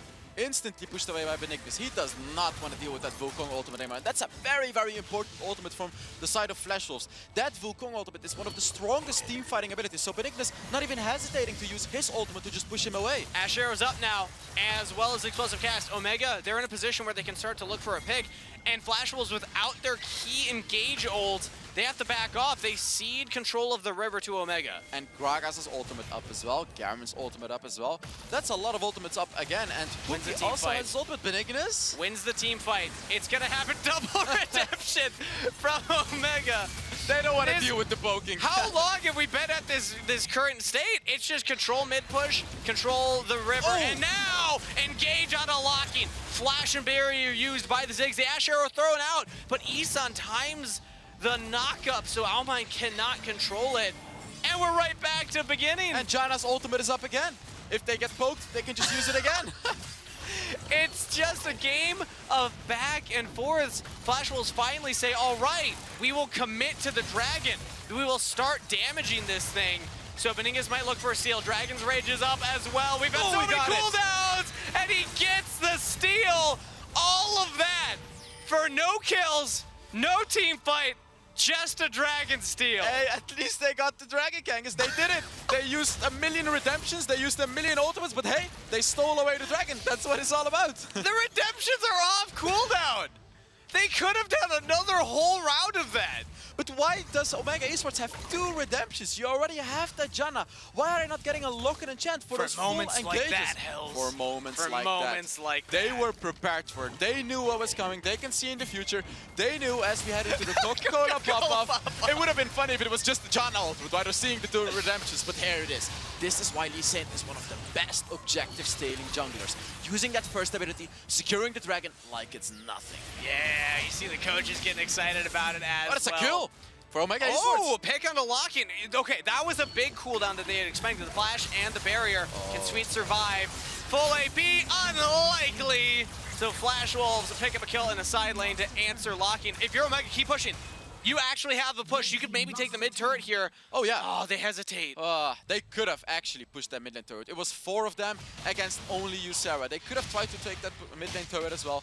Right now, however, Suits picking up his 2nd item already. That's a Rod of Ages, Rabadon's Deathcap Gragas. When Gragas reaches that late game Kangas, he can absolutely one-shot anyone. That's the difference between Gragas and some other AP champions. This is a one-shotting champion. You engage and you just one-shot anyone. If we rewind 30 seconds to when he was being dove, move, if he had that Rabadons, he probably just full combos Bruce and kills him immediately. He could have, potentially, So yeah. you have to be very careful if you're Bruce and locking now.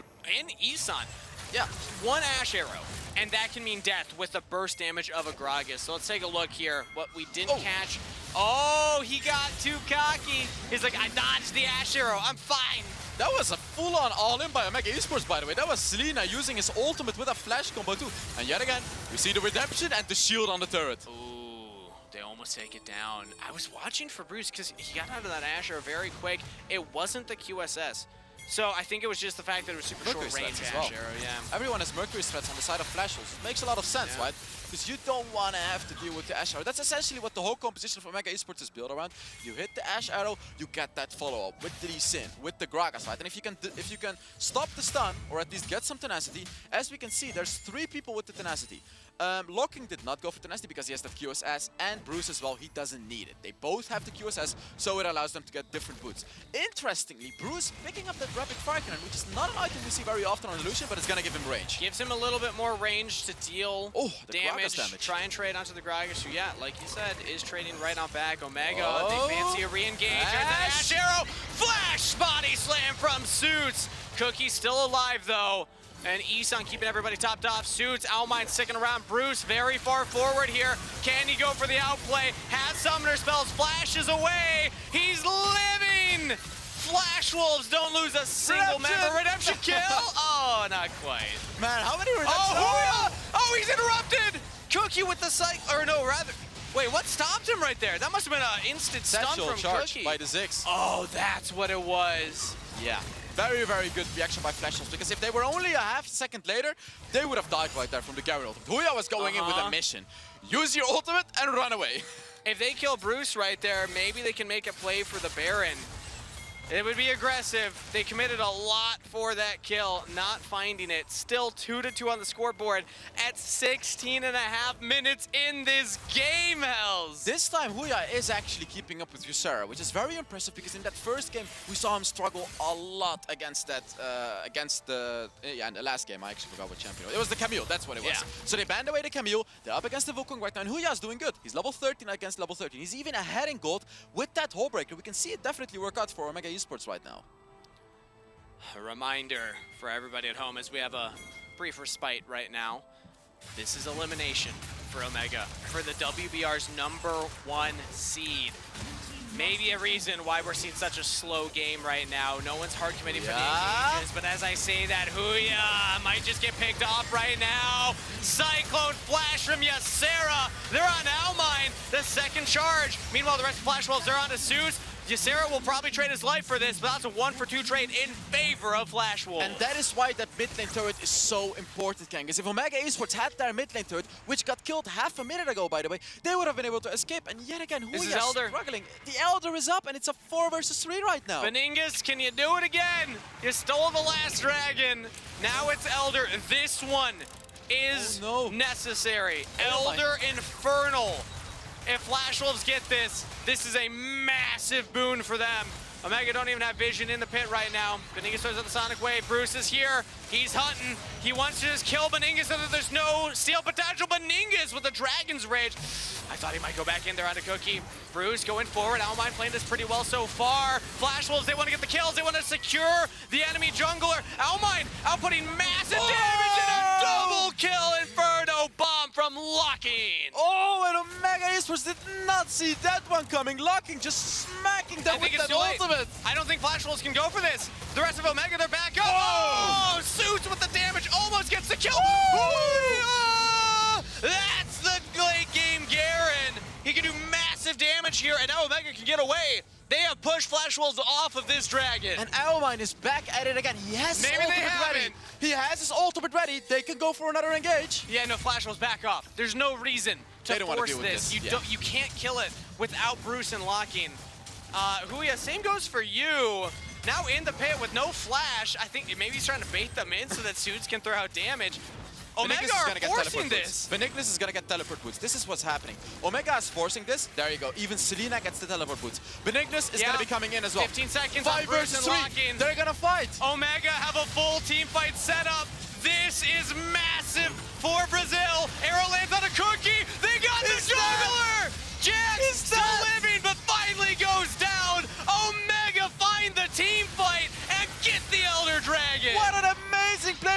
this was right there. We didn't think they could do it. They just bought 2 teleport boots, forced the Elder Dragon while Cookie was watching. He was watching and thinking, hey, what can I do? You cannot do anything. Omega is just gonna kill you and take the Elder and possibly even take the game. Such a smart move, and Cookie's still dead for 30 seconds. No smite steal for Flash Wolves. Not only is that Elder, that's Baron. Omega are right back in this game. 20 minutes into the game, and are we gonna see the classic Ysera again? I feel that's the... Oh! We got a little too excited for that one, King. I mean, it was close. It was close. That was close. Definitely. So Ysera is gonna go back to classic Ysera stuff, which means split pushing. This time, however, you don't have Breaker and an Ash Arrow. Okay. Oh. Close to Ysera. That would have killed him. That would have killed him. I don't know if Hui's got the... Oh, I guess he does have some damage items right now. Oh wow, that's the Elder Dragon as well. Yeah. Elder Dragon. That's one of the most annoying dragons to give away because that damage is gonna be buffed so much by Omegha Esports. And now you have Elmine on those items, and you have Suits on the AP Gragas, who is already like a champion with so much burst damage. It's gonna be amplified even further as he gets his Lich Bane as well. And this time Hui is drawing pressure, but he's not dying for it. The Garen versus the Lucian in the last game. Omega get a turret here. I think Flash Wolves were hoping maybe we get a pick onto the Garen, but now Garen's actually flanking them. Ysera and him in a slight 1v1. It seems like Omegha Esports is just trying to end the game. They're not pushing Yeah. any side. 5 of them are in the mid lane. I don't really like this Kangas because it's hard to finish a game against the Ziggs. They need to be pushing those side lanes. They need to be getting those side lane turrets. This is not gonna work out for them. Especially with Hullbreaker on Huya, he could just go to the top lane, but they are committing to this Ash Arrow on the Bruce. And there we go! Justice for Huya after last game. Omega get the pick under the crucial 80 carry. Full crit Lucian down. That is most of the damage for Flash Wolves composition. But again, is this really worth it? Like, you get that mid lane turret, but they're just gonna go for the end. I think they can just go. They still have the wave here. And then the flash engage from Sue just blows up, locking. Omega are giving us a series. Brazil will not go down that easy. 1-1 on the scoreboard. Oh, it's a 1-1. We got a banger series. This is it. You win, you're in. You make it to the knockout stage, you lose and you're out. Oh, Brazil's with their backs against the walls, but it's also Flash Wolves, the number 2 seed of the SCA region right now. Who's gonna get it? It could go either way after these last 2 games, but the adaptations from Omega are working. The way that they pivoted in their draft, the way they pivoted in their game plan, much more controlled style of play this time around.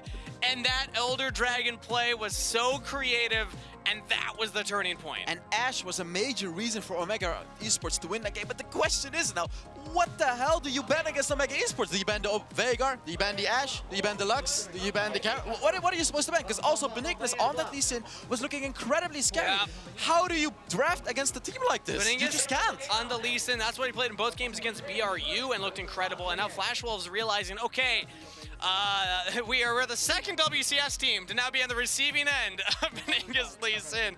Very impressive performance mechanically from many of the members there on Omega. Oh, and wow. I'm just happy that we get to see this go to 3 games, because after game 1, it's easy for a team to lose momentum, to lose steam, to lose mental, especially when games are No, but ended Omega that doesn't. way. They don't lose momentum. Yeah. It's a Brazilian team. And it's honestly like a thing with Brazilian teams. It seems like they never lose momentum. They always stick to their guns and they always play their best game. All right, 1-1 on the scoreboard. D-Gon and the analyst. Again, another fun game and a fun way to end it. You know what? We better throw it to our WCS fanboy over here. Oh, we thought it was going to be 6-0. You know, doing all the numbers here. We'll take a 6-1. We'll take a 6-1. All right. It's not that bad. All right. Hey, And you so do 6 again? It's like... I do 6 like this. what's that? So what's up, bro? All right. All right. Omega getting 1 on the board here, and it's 1-1. Our first series that's going to go all 3 games, and rightfully so. Yeah. Again, teams are playing the way that they want to go down, and Omega finding a different way to play it. In this one, it's Almine on the Ashe, and more importantly, more impressively, Suits on the Gragas, with so many explosive casts coming in. We've seen supports play it, and they haven't looked great, but it's very different when you get a mid laner playing it that has damage behind it. Full AP Gragas, baby. That's the power of it. You can see that every time Flash Wolves overextend and every time they step forward, Suits always found the perfect explosive cast, the perfect body slam as well on top of that. And you can see, especially at the end of the game as well, when you can land that combo, when you can do that damage, you can one-shot anyone pretty much. And he had an insane performance, but also Huya as well on the Garen, you know, first pick Garen. First pick Garen. We weren't sure like, if we liked it or we was not. like, do we really want to see this first pick Garen? But my God, his Garen, it just shows this is what he's comfortable on. He's comfortable on the tanks. He's not comfortable on like the Lucian. He's more comfortable on these tanks like the Garen. Yeah, it was a bit odd to me that Ysera opted for a 5-pick Wukong into the Janna, into this entire team comp and the Garen when he had a Darius pick available there, but this is just one of the things that happened. The draft that I was very impressed with though is Omegha's. We said they needed to simplify it, increase the ease of execution. This draft definitely did that, gave them all their comfort picks, and they looked really good playing. Yeah, Benignis looking like a smooth criminal there on the Lee Sin so many times with a couple of insect kicks backwards and just setting up the rest of his team. This stall out here at the Dragon, this is where they just fought. They're like, hey, you know what? I know there's a whole map, but we're just going to fight here at the bottom side. The combo into the wall, the kick backwards. Benignis takes out the opposing jungler in the form of Cookie, and they take the Elder Infernal. And it just was so clean from that point. It was so fun to watch these teams play right there in front of the river. You see how excited we were. Again, when they stole the dragon earlier as well, the first dragon, all we got from this team was like a, yes, that's it. That's it. Again, we've seen teams drop off, and they're so focused on what's next. You see that one? That one was the sunset, the TJ sunset. It's a sunset as the gold graph is going down, and you can see how the chances are ending for Omegha. And then Omegha bucked the trend and say, you know what? We don't even need a gold lead to close this one out, and they get themselves the victory here. Yeah, really good stuff coming in from Omegha. They pulled out all the clutch moments they needed in that game, and it was a well-deserved win. Everyone played so well on that team. They knew exactly what their role was, and they performed that 100%. Props to Omegha for that game too. Yeah, I felt like, you know, if you look at the damage graph as well, you know, Locking, I think, had a really good performance on the Ziggs, to be fair. You know, we talked about in the draft, we was like, okay, Bruce is going to go to the bot lane, Locking's going to go to the mid lane. They have that sort of flexibility. And I felt like in this game as well, Flash Wolves were putting so much gold into Bruce's hands. I think at most of the points during the game, he had the most gold in the entire game. He was getting sideways. He was getting the turrets in the sideways as well. Normally we see like, you know, Hull Breakers taking the control of the sideways. But this game, Flash Wolves were like, okay, Bruce, you get all the gold as much as possible. You get everything. Typical. But the problem is, it's like he couldn't do enough. And I think, you know, the Janna pick as well was quite a good one because we mentioned during the draft as well, you know, against a Jax, against a Wukong that wants to go in, you have that disengage, you have all the healing as well. And it showed during the points, you know, even though I think we had like 5 minutes of just a complete stalemate in the mid lane where like there was so much poke and Janna, all you have to do is just press ulti, heal them all back up, and they're back to full life. Plus the redemptions as exactly, well that everyone was buying there for Omegha. It was a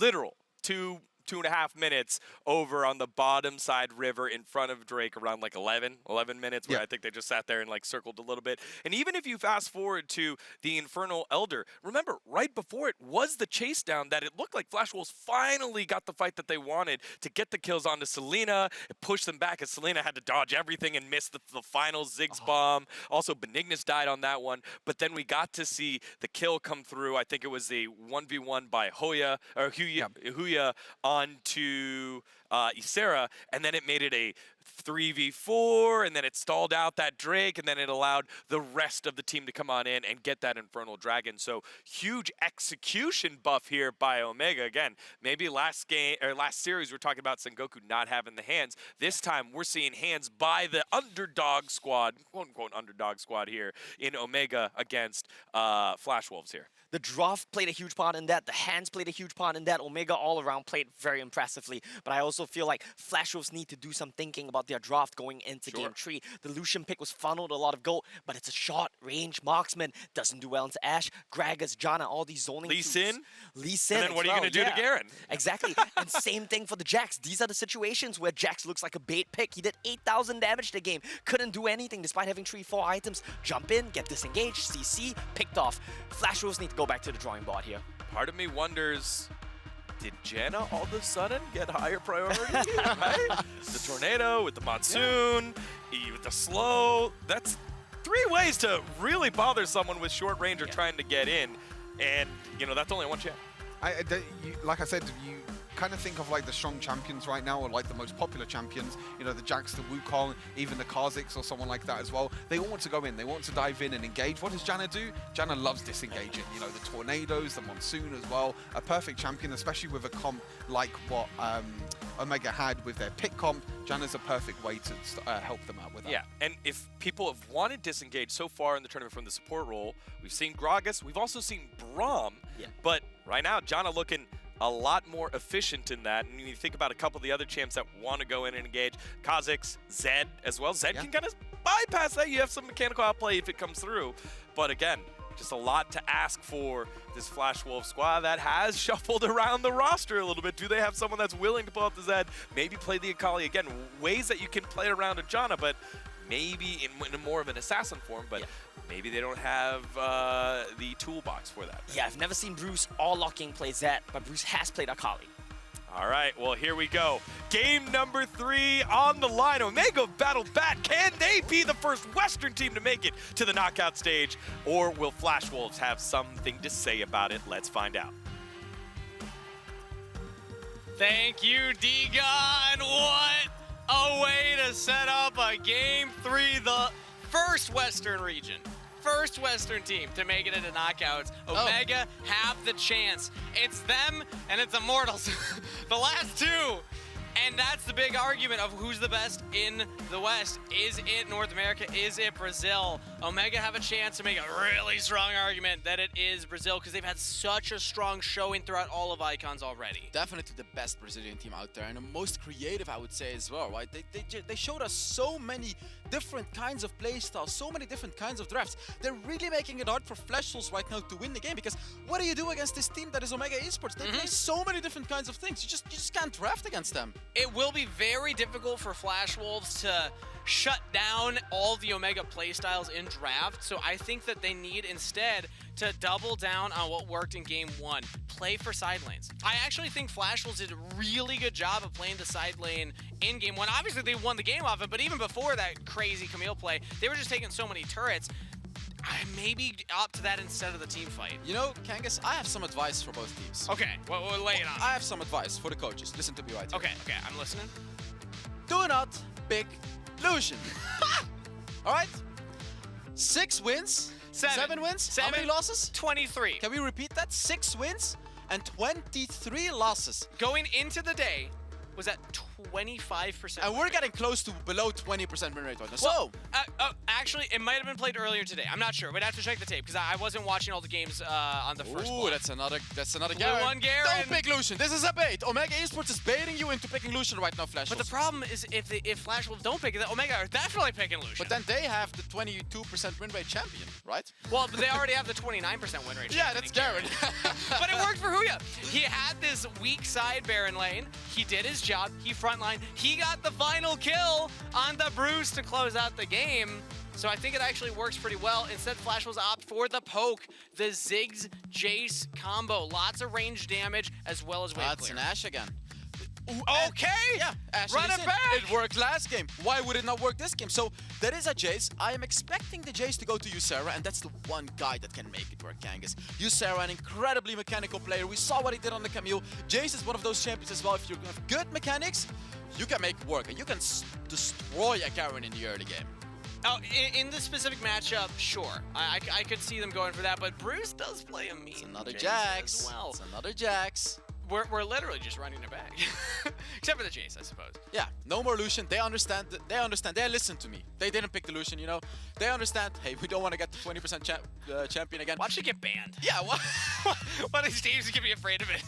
I don't think it should get banned. You know what goes well with an Ashe mid? There's the Lux ban Lucian again banned. for Flash Wolves, right? But then the question is, what else do you ban? Like, they play so many different kinds of champions. Omegha Esports plays it all. Like, how do you counter it? And Omegha Esports probably going to be banning out the Rakan again. Probably going to be banning out the Thresh again. They don't want to see Eason on those aggressive champions. So instead of something like a Lulu ban, it's a maybe Wukong Flash ban. Wolves do just go for the Janna ban and just say, all right, Selena, we respect the pocket pick. Even though nobody else is playing it at Icons, we know that you can play it well, and the team knows how to play around it. We saw that crazy, like, second Dragon bought so much time So I wouldn't hate it if Flash Wolf said, let's just take that off the table as well. But yeah, the Wukong ban is adaptation for Omega. That's an Ari ban against Suits. Yeah, we haven't seen a mid laner yet from Omega Esports, and Ari is also one of those champions, right? She can follow up with the Ashe ultimate. You throw an Ashe ultimate, she follows up, but the Gragas is also still open. I was gonna say, I think Flash Wolf's locking Gragas. Yeah. I feel like they could go for They the kinda have to. Ziggs Gragas. Isan can roam around it. I don't give that to Suits. Yeah, two that's a games in Rakan row. ban as well. Yeah, Thresh is open, Gragas is open. engaged. I'm expecting a It's something they Gragas. need. Yeah, I'm expecting a Gragas pick right here because you can't leave it open as Flash Wolves, because when Omega Esports picks it, There yeah, we go. it follows up perfectly with the Ashe, it counters the composition, so yeah, they pick it indeed.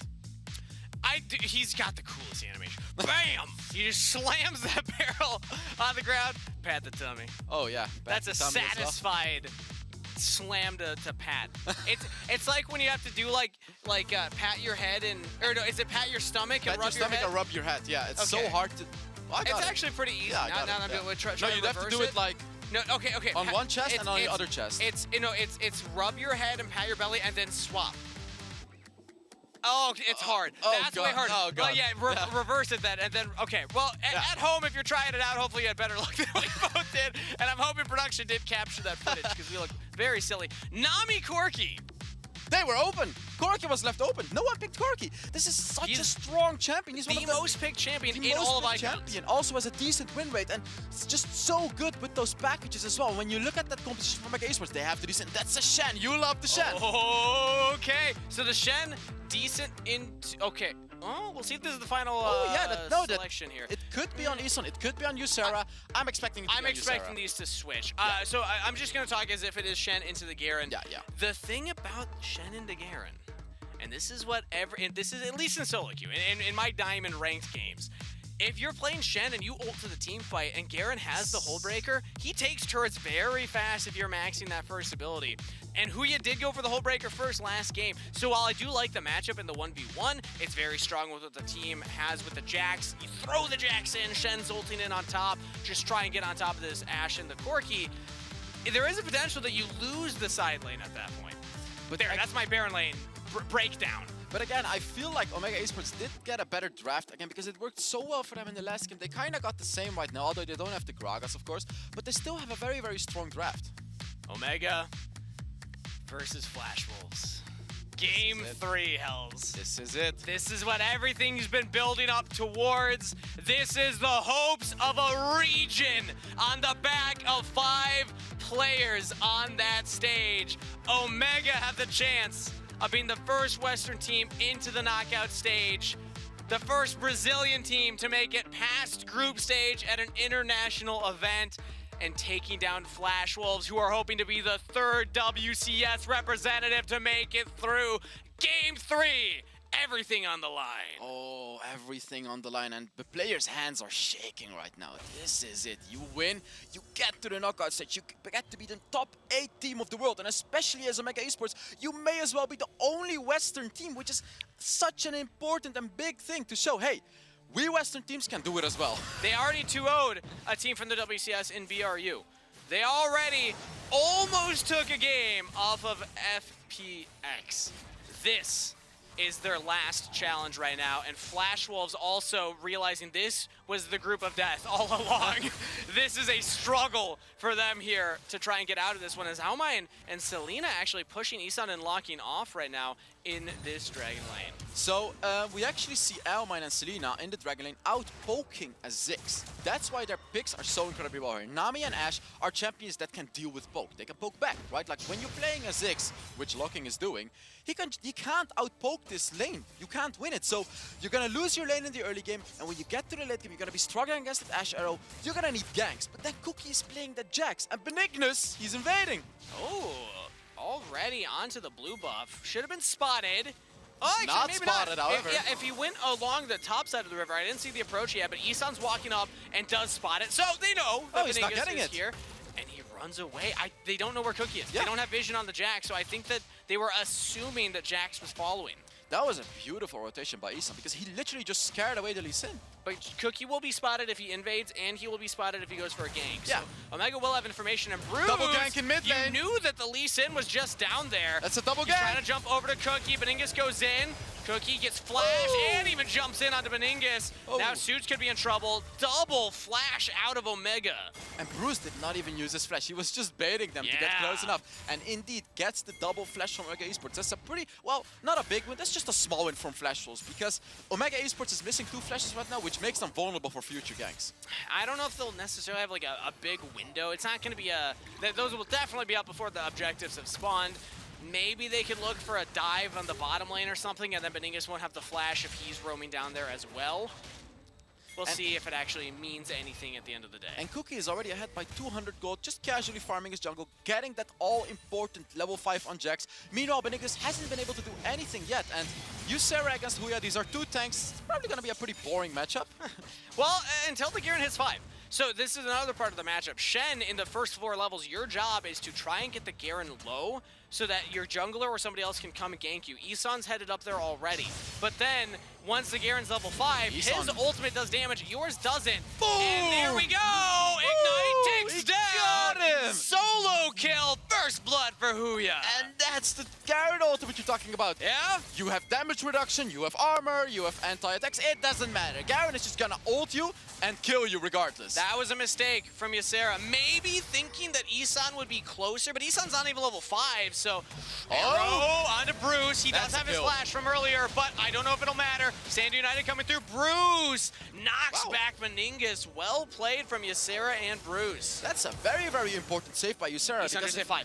Ooh, Isan is finally level 5, but Isan was roaming around so often, wasting so much time. Unfortunately, not really able to do that, but it seems like Selena on the opposite side as well, not really being able to get too ahead as well, but Isan is waiting in the mid lane. I didn't see if the Nami was level 5. If you follow up with the tidal wave on top of the arrow there onto Bruce, that would have been a kill, but I'm not going to count that against Selena. I didn't see if they were level 4 or level 5 at that moment, but right now, catching us up to live, Cookie and Huya around this scuttle, but that's Cookie a mana gets it. immune Corki. It's not a hull breaker this time. So Suits is looking for those team fights. So this time it's Omegha Esports not going for the hull breaker. That's a mana immune, which kills very, very hard into the late game. I like this for Omegha. I think Huya with the hull breaker will be enough, and we saw how good they were in the team fights in game number 2. If they go for the style again, another arrow, Bruce does have the flash. He's hit with it again, and Suits just goes straight in. Flash Dragon's Rage. Bruce, you're dead. Nowhere to go. So he's going to try and buy time. Maybe take the cannon. Doesn't get it. These arrows are deadly. And I mean, what do you do against that? I just feel so bad for Bruce because he has his hull breaker.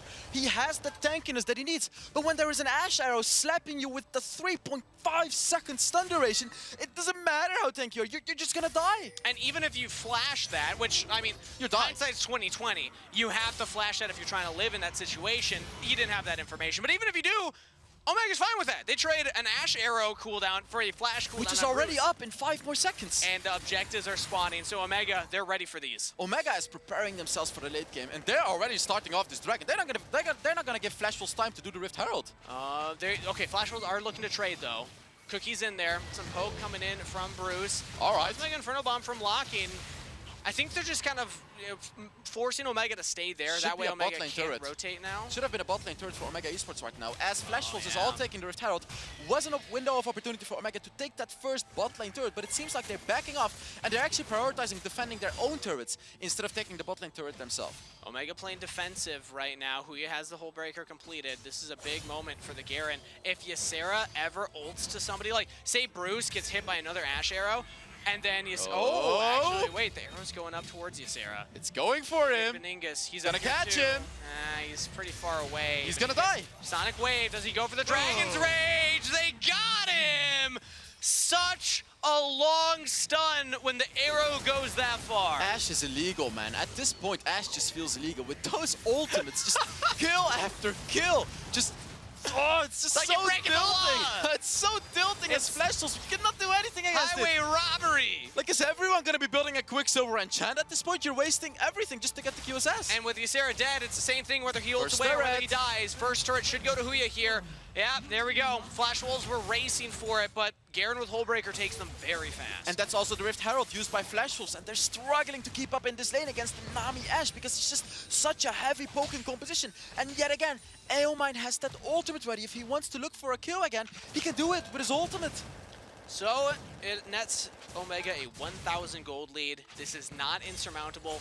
Flash will still have a lot of scaling options. I don't want this to sound like, okay, Omegha, they're gonna win this game. Oh, no. But they are the ones that have been making a lot of things happen on the Rift. It's always these Ashe arrows going out, and then Beningus looking for the follow-up plays. And if you're in a game 3, momentum is very real in esports, in competition. Omegha feel like they're playing with the momentum. And this time you do not have to Janna on Omegha Esports side, right? It's not gonna be able to heal you up against that poke.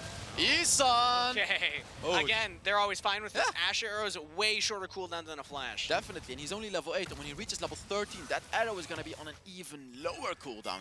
You can just spam it. It's gonna be on like a 20-second cooldown, and Isan is desperately trying to look for an engage, but now we can! Cookie goes in, flash from Selena. Locking gets some damage. Does Bruce want to look for anything crazy here? Oh, Shock Blast lands. That's a turret. That's a very important turret for Flash Wolves right now. They just took the mid lane turret, and Omegha Esports is gonna struggle right now because they're up against that Ziggs, who is a champion that can push out waves. So unless you ace Flash Wolves, Omegha Esports should never be able to take that mid lane turret away. That's going to be the hardest one to crack. Oh, But yeah. Omegha, they don't need to siege turrets with this composition. This is a composition. You got the Corki, just wait for package at these big objectives. Dragon will be spawning next, so take the team fights, and then you can pull Flash Wolves to you, win the 5v5. That's how I expect Omegha to play out this game. If you're Flash Wolves, you kind of want the game to go Omegha can see him. They can see him. Oh, They know he's here. watch out for these arrows. Right in, the bubble land up follows with the tidal wave. That's Sand United, though. Return from Flash Wolves. They save Cookie. That is crucial. And everything that happened there, that whole fight, blue buff went to Omegha Esports. That's psychic damage right there, as Granted would say. Bruce, meanwhile, losing the 1v1. Suits! Flashing. One more rocket. He's gonna Should get die. it. No, He's gonna die. He's out. Oh, Beningus is here. Jumps forward. Oh. Flash from Bruce. So even though Bruce has that Holberg, he's actually losing against Suits, who's playing that Corki with a Manamune. Not even a Muramana yet, that's just a Manamune. So when he gets that Muramana, he's gonna get even more damage. And talking about that item, Eomine just finished it off as well. So Omegha Esports getting those late game scaling items, and they're allowed to scale into the late game. Hitting power spikes for Omegha. Huya's gonna get it.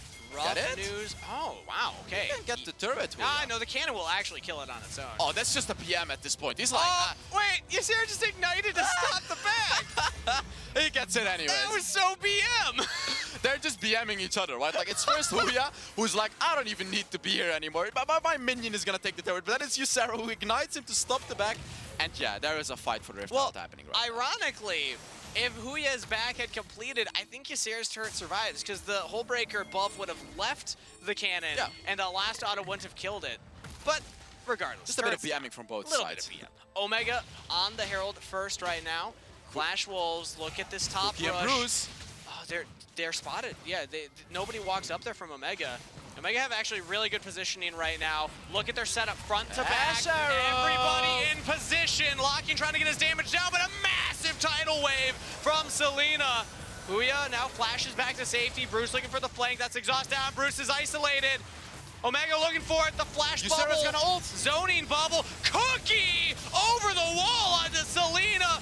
Big for Flash Wolves, traded right back as Isan goes down, but low health bars for Omegha. Huya falls, Beningus in full retreat. They've lost their front line.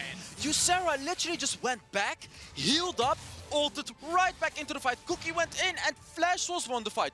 If Omegha Esports is not able to get an initial kill with that engage that they have, right, with the Lee Sin, with the Ashe, with the Garen ultimate, and with the Nami follow-up, they're not gonna win the team fight anymore. What is this? Omegha, they're on the Dragon. They're trying to rush it down, but that's a bit risky. Flash Wolves They Flash Wolves can. think it's a bluff. Yeah. Flash Wolves think they pushed them off the Dragon, but Omegha get it. So right here, Omegha Esports already used their important abilities. You can see it.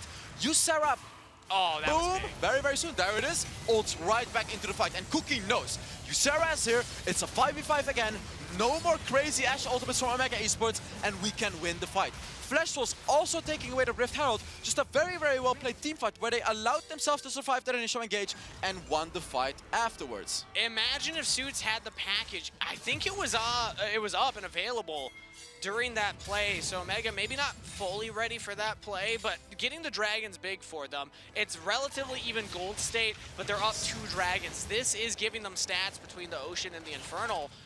So it looks like we might, it's been a much more action-packed early to mid-game transition now, but I still expect this game to come down to a big Elder fight, to a big Baron fight. I'm seeing a lot of catches from Omegha Esports happen again. You know, they still have that Ashe. We should not forget about the Ashe. So there's still potential for them to get those catches. There's still potential for them to get those cheesy plays. But Suits did pick up the package, which I feel is a bit mistimed because there is no real objective up right now.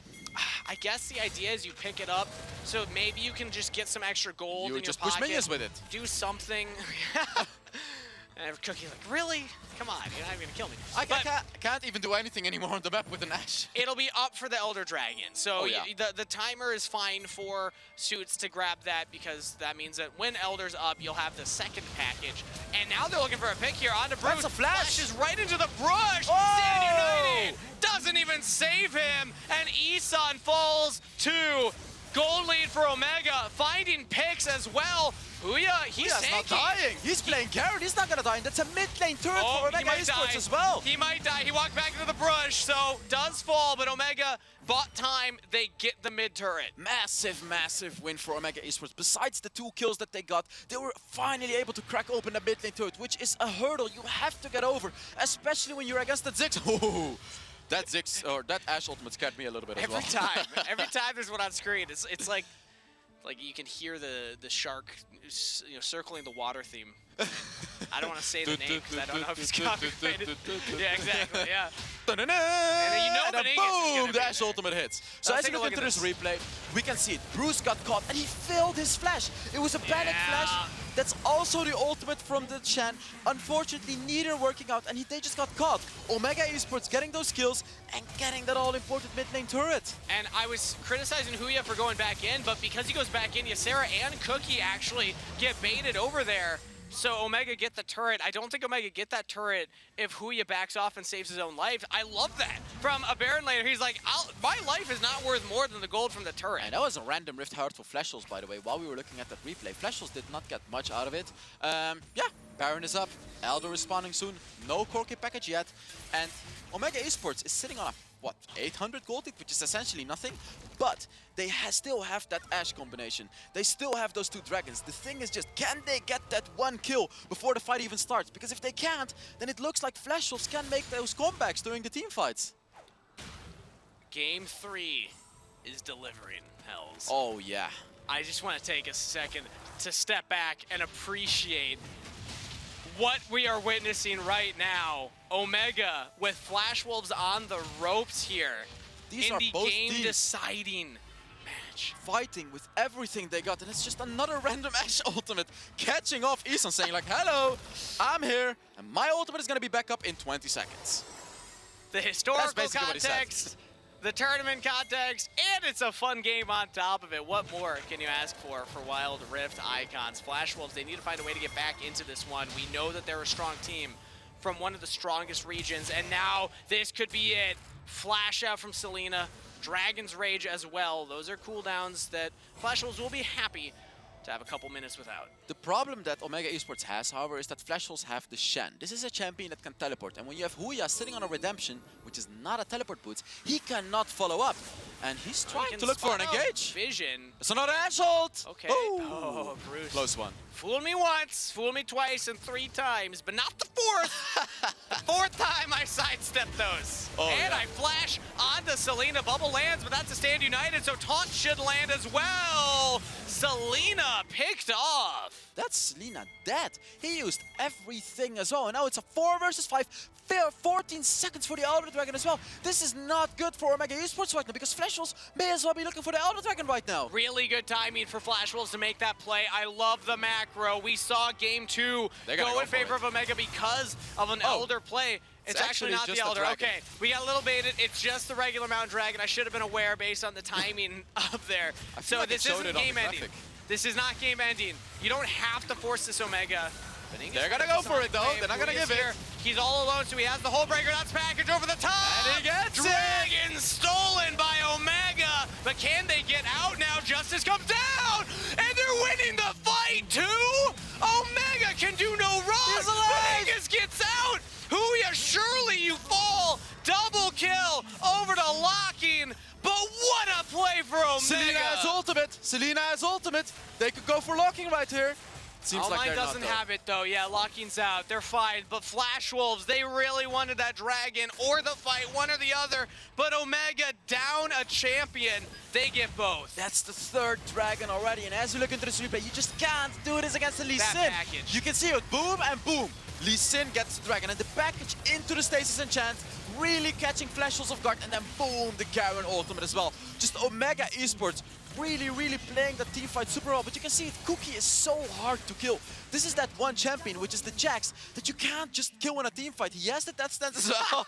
You can see it. He was happy. That was just a subtle happiness, but then the coach, he's not as subtle with his happiness. He's screaming It's out like there. like in basketball, you know, like with the Michael Jordan sticking the tongue out where you go for the dunk. That's big NBA vibes right there. When Benignus is looking for another engage. Eastside looking for an engage now with the Mega Inferno Bomb. They almost got outmined, but Flash out from the Ash. So it's Flash Wolves actually looking for the aggression right here. Not sure if I like it, because of course, every time it's Omega Esports engaging those fights with the Ash ultimate. So it seems like Flash Wolves wants to turn the tables. They want to be the initiators, and it seemed to have worked out pretty well there, because Elmine did have to use his flash right there. Flash down on the Ash means that they can look for a follow-up engage. If they get a big pick, if they get a big play, they can then go for the Baron. The last time it wasn't the Elder, it was just the regular Mountain. Okay. Oh, again! Oh, it missed. I think Flash Wolves are starting to realize. They're starting to realize. They're starting to get it, right? Like, somebody's communicating the cooldowns. All right, Outmine, he's going to throw out another arrow in 25 seconds. it's up in 10 seconds. Look at Probably the going cooldown. to go towards Bruce this time. That's still the most gold on the Jax. Cookie doing an amazing job, regardless of them seemingly losing the game, up on gold. Cookie, this is big. Maybe not as big as I was thinking. Stasis used, Cookie's out. Ysera can still use his ultimate. It's a very dangerous fight to take as Omega Esports. As I'm talking, Aomine gets his ultimate back up. I think they were trying to bait the There we go. out of Oh! Ysera. Instant cleanse from Bruce. Ysera, if he ults away, Huya gets a turret. Oh, yeah. That's what Omega's playing for right now. They don't need to fully commit. They just need Ysera to take the bait. But it's okay. Well, yeah, they're trying to get him to take the bait. But if Ysera does get a good ultimate, it means that that's a potential Baron, which goes to Flash Wolves, right? And in the future, that's going to be a potential Elder Dragon. So the question for Ysera is, when can you ult? Because yes, as you said, when he ults, that's going to be turrets for Huya. But if he doesn't ult, it's going to be a 4 versus 4. So he can force his team in a potential 5 versus 4, which is very beneficial for them. So it's up to him to find a balance, right? Like, can I use the ult? Am I going to get baited? Am I not going to get baited? It's just such a hard task for him to take on the Chen right now. The most pressure at the highest stage.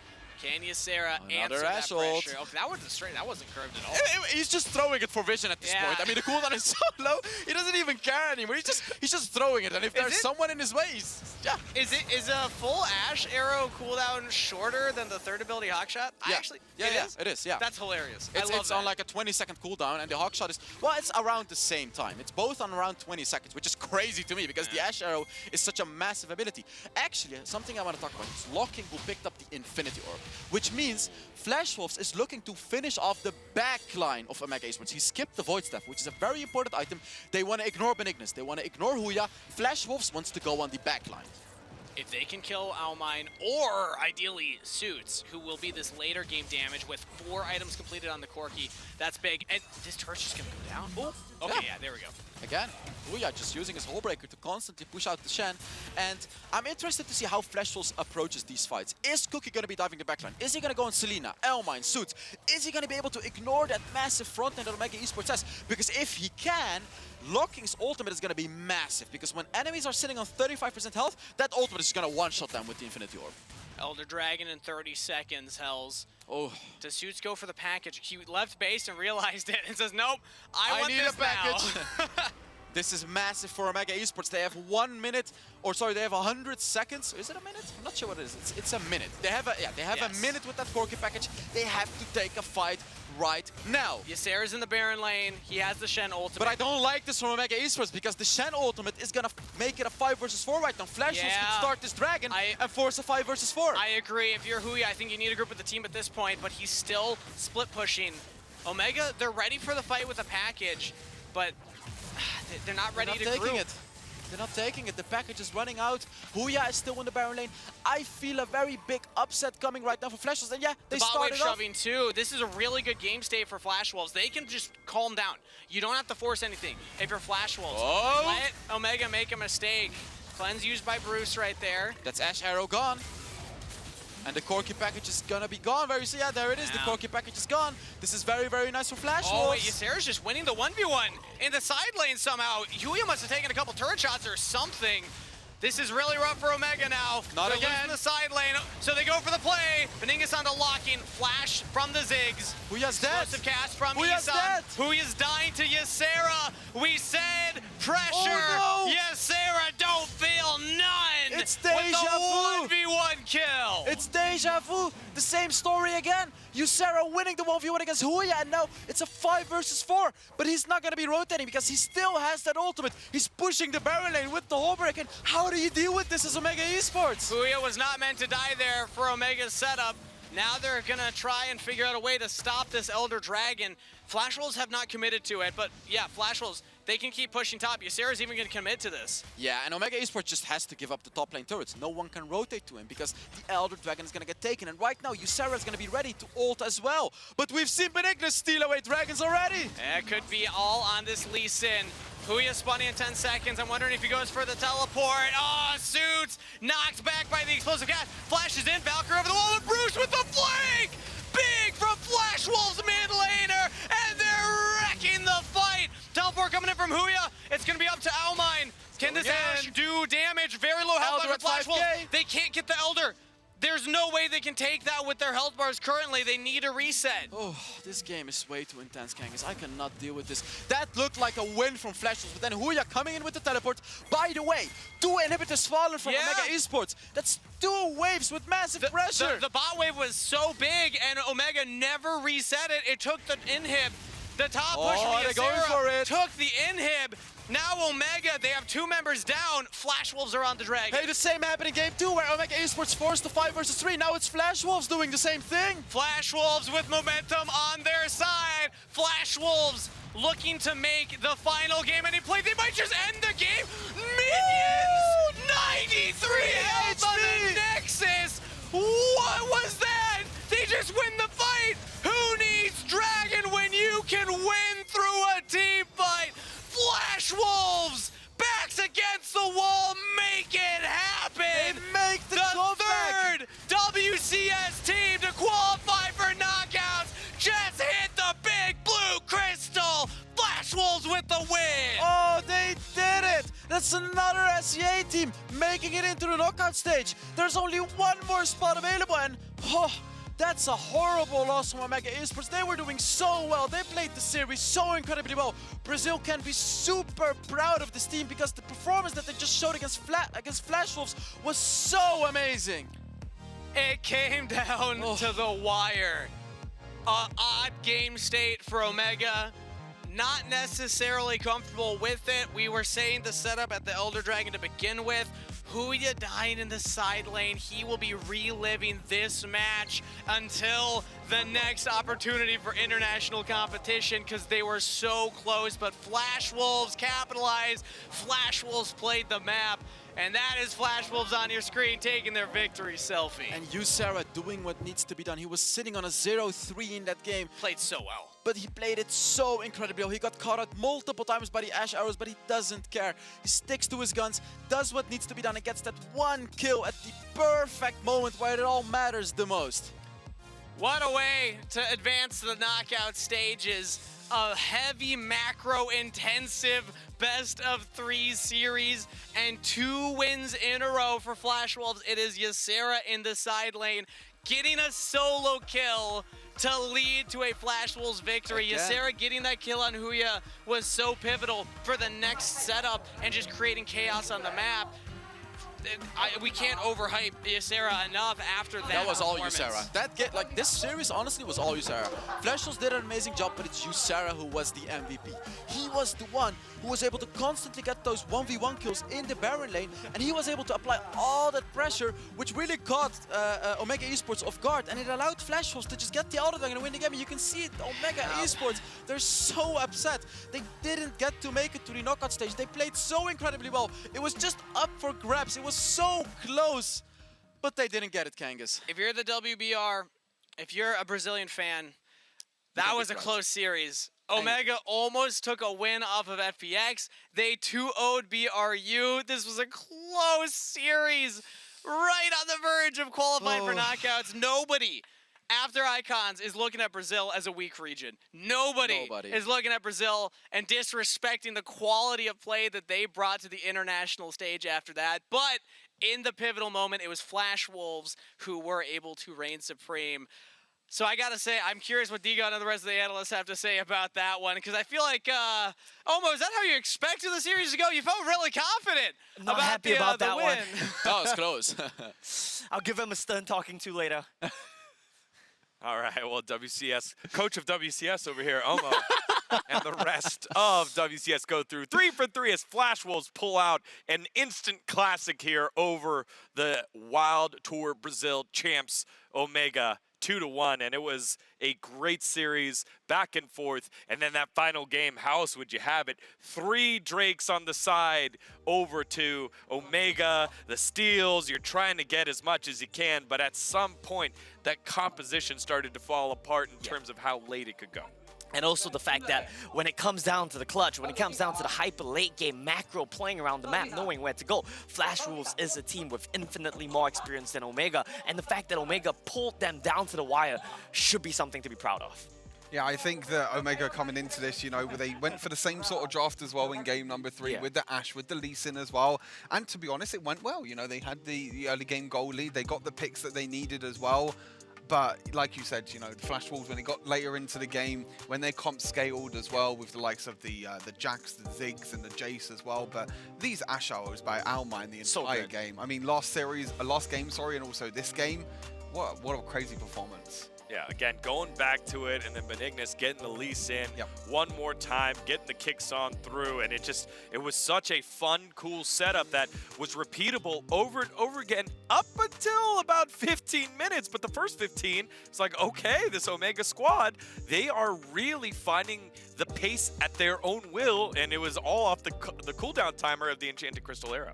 Yeah, they played around their timer so well here on the side of Omegha, fishing for arrows basically off cooldown, and they were always ready to make a play. Benignus was a key part of these plays as well. I think his Lee Sin performance has been spectacular throughout the tournament. Honestly, Omegha, this game is such a heartbreaker because they were winning up until the point they lost. Yeah, and it was also, they were winning up until probably their comp allowed them to, because it felt like there was more scaling. You had the Jax, you had the Ziggs that was dishing out a ton of damage, Jace as well getting multiple items, and then the surprise in the top lane, Sarah getting the solo kill. Not exactly sure how that one happened, but he was able to do that. Yeah, he was able to get the solo kill on Huya in the top side. That was really when the Elder Infernal Dragon was coming up as well, and then it was in a situation where, you know, Flash Wolves were going for the overextended play, then they overextended a little bit, then Huya came back, TP'd in. I mean, to be honest, this game had it all. Yeah, and this one, Bruce was so patient on the Jace, wrapping around the red buff and getting the retreating members of Omegha. And even then, you get the TP on through and you're like, okay, Omegha's bought a little bit time to stall, but then their base started going to shambles. It was Selena with the auto attack saving the base, and then Benignus had to go in here. There were no other options. Gets bursted down immediately. The coordination from Flash Wolves finally online, because it feels like the team that was most coordinated at first was Omegha. They knew what their game plan was. As you said, they played around their timers well. But then finally, Flash Wolves get it together. Their composition comes online. The solo kill by Ysera buys the space. The base already wrecked by super minions. And that was it. And Well, Oh I don't my think we've goodness, seen that anything gold like graph. that. That looks like my hair before it gets cut right there, right? It is kind of just spiky all the way up on the top and then a sharp end there in the end. Make sure you get those triangles right there. And Eagle Mine as well. Look at the damage done by him. This guy was kiting it out. He was very smooth with his Ash gameplay, hitting the arrows, doing the DPS. He basically did it all here. But at the end of the day, it wasn't enough against Flash Wolves. And like you said, the coordination, proactive coordination from Omegha was so good when he went to make plays. But Flash Wolves, game 1 and game 3 especially, the coordination and how they play around side lane timings, that's where they excel. This is definitely the closest get series that we're probably going to get. I mean, I hate to say it. Hey, but next I one don't might be think- good. Yeah, I don't- let's keep breaking down this series here, Stuart. I don't think, but no, I think that we, coming into today, we was like, this is a matchup we're going to look for. This is probably going to be the closest matchup as well, and it was a really close match. And I think Omegha, I think the Brazilian fans watching as well should be proud of this squad because, 100%. Brazil and Omegha have performed really, really well in this icons, with Liberty before, now Omegha. We won't be seeing them in the knockouts, but really, really great performance. by Yeah, them. from all of the Brazilian fans and the new fans of Omegha, obrigado for your performance. That was a fantastic watch, and you will be sorely missed here at Icons 2022. Coming up next is our final match of the day. The #1 teams from WCK and WNS go head-to-head. It's Rolster Y versus Immortals when Icons 2022 continues. My voice just cracked. I'm not nervous at all. Be calm, Digon.